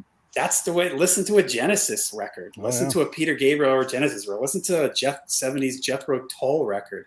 That's the way all those records sounded back then. They weren't super bright and super, like the way modern recordings are. And I really think that that's what Maiden was going for. But because so many people's ears are used to these recordings that are so blasted out and loud and no dynamics and bright and everything, that it throws people off. So there are some people that Maiden does it. Priest doesn't do it. Priest to me sounds like they're pro tooling everything. Mm-hmm. Whereas Maiden sounds like they're actually going into the studio and playing along with each other. I always found it to be way more difficult to play in pieces and more intimidating to sit down in a studio with like headphones on and the guy hits the button and he goes, rather than like I'm in a group, I'm in a circle with my guys and we're kind of cordoned off and kind of just treat it like a live show, but try not to fuck up, and I think you get a better vibe that way. I think you've always gotten a better vibe that way, whether the sound quality is there or not. But when I went back and recorded shit on headphones, to me, I can hear myself playing frightened, like I'm trying not to fuck up. Right. I'm stiff. Where if I've had 3-4 beers and I'm on a stage, I'm flipping my guitar around sideways. I don't give a shit, and it's a better experience and for the people that are listening too. But I mean, back in the day, it was cheaper that way. You could record and do everybody at the same time and just kind of block people off and let's just roll tape, rather than come in. But I remember the times I've come in with like headphones and it's like me and the producer and maybe the other bandmates are standing around me and the guy hits record and points at me like, I fucking hate that shit. I hate it. I think most bands, if you gave them the budget, if you said, hey, we'll give you $500,000, they would go in and they would prefer to do it the old-fashioned way. But I think it's just because nobody has the money. Yeah. I kind of wonder about that. I don't know if newer, younger kids would even care about doing that. Older bands that have done that way before. But I think it's so just the process now of, hey, I'll send you the drum tracks, put your bass part down, then send it on to Johnny. So I think that's exactly it, Greeno. I think it's going to come down to the artists now. Okay, it's really where it is. And the artists that we have known and grown up with are all dying off now. And this new generation of artists, they don't know studio recording. They just don't know it. Yeah. So all I can say is ZZ Top recorded everything live in the studio. No, that's it. I gotta go. I gotta get out of here. You got poo poo. We hit 3 hours, man. We did it. First one. All right, I'm out too. Later, guys. Fun, guys. Thanks everybody for joining. Yep. We'll see y'all soon. And thanks for everybody in the chat. Stop by over the Vinyl Archivist room. I'll be on that. Cool. Yeah. We'll see everybody in the Triple Deuces in a couple weeks. Triple Deuces. Oh yeah. I think it's the in February. What 22 or whatever. Yeah, well, hopefully we'll have a fucking new episode before February. But the way time flies, we'll be count on it. We'll be doing our Easter episode here shortly. The deuce is loose. We got to get back. If you do that, I gotta grow my beard and see if the priest will come back. Oh yeah, we'll have the priest. Yeah, we have to start doing them a little more often, but not 3 hour ones. We'll go back to the 1.5 hour ones.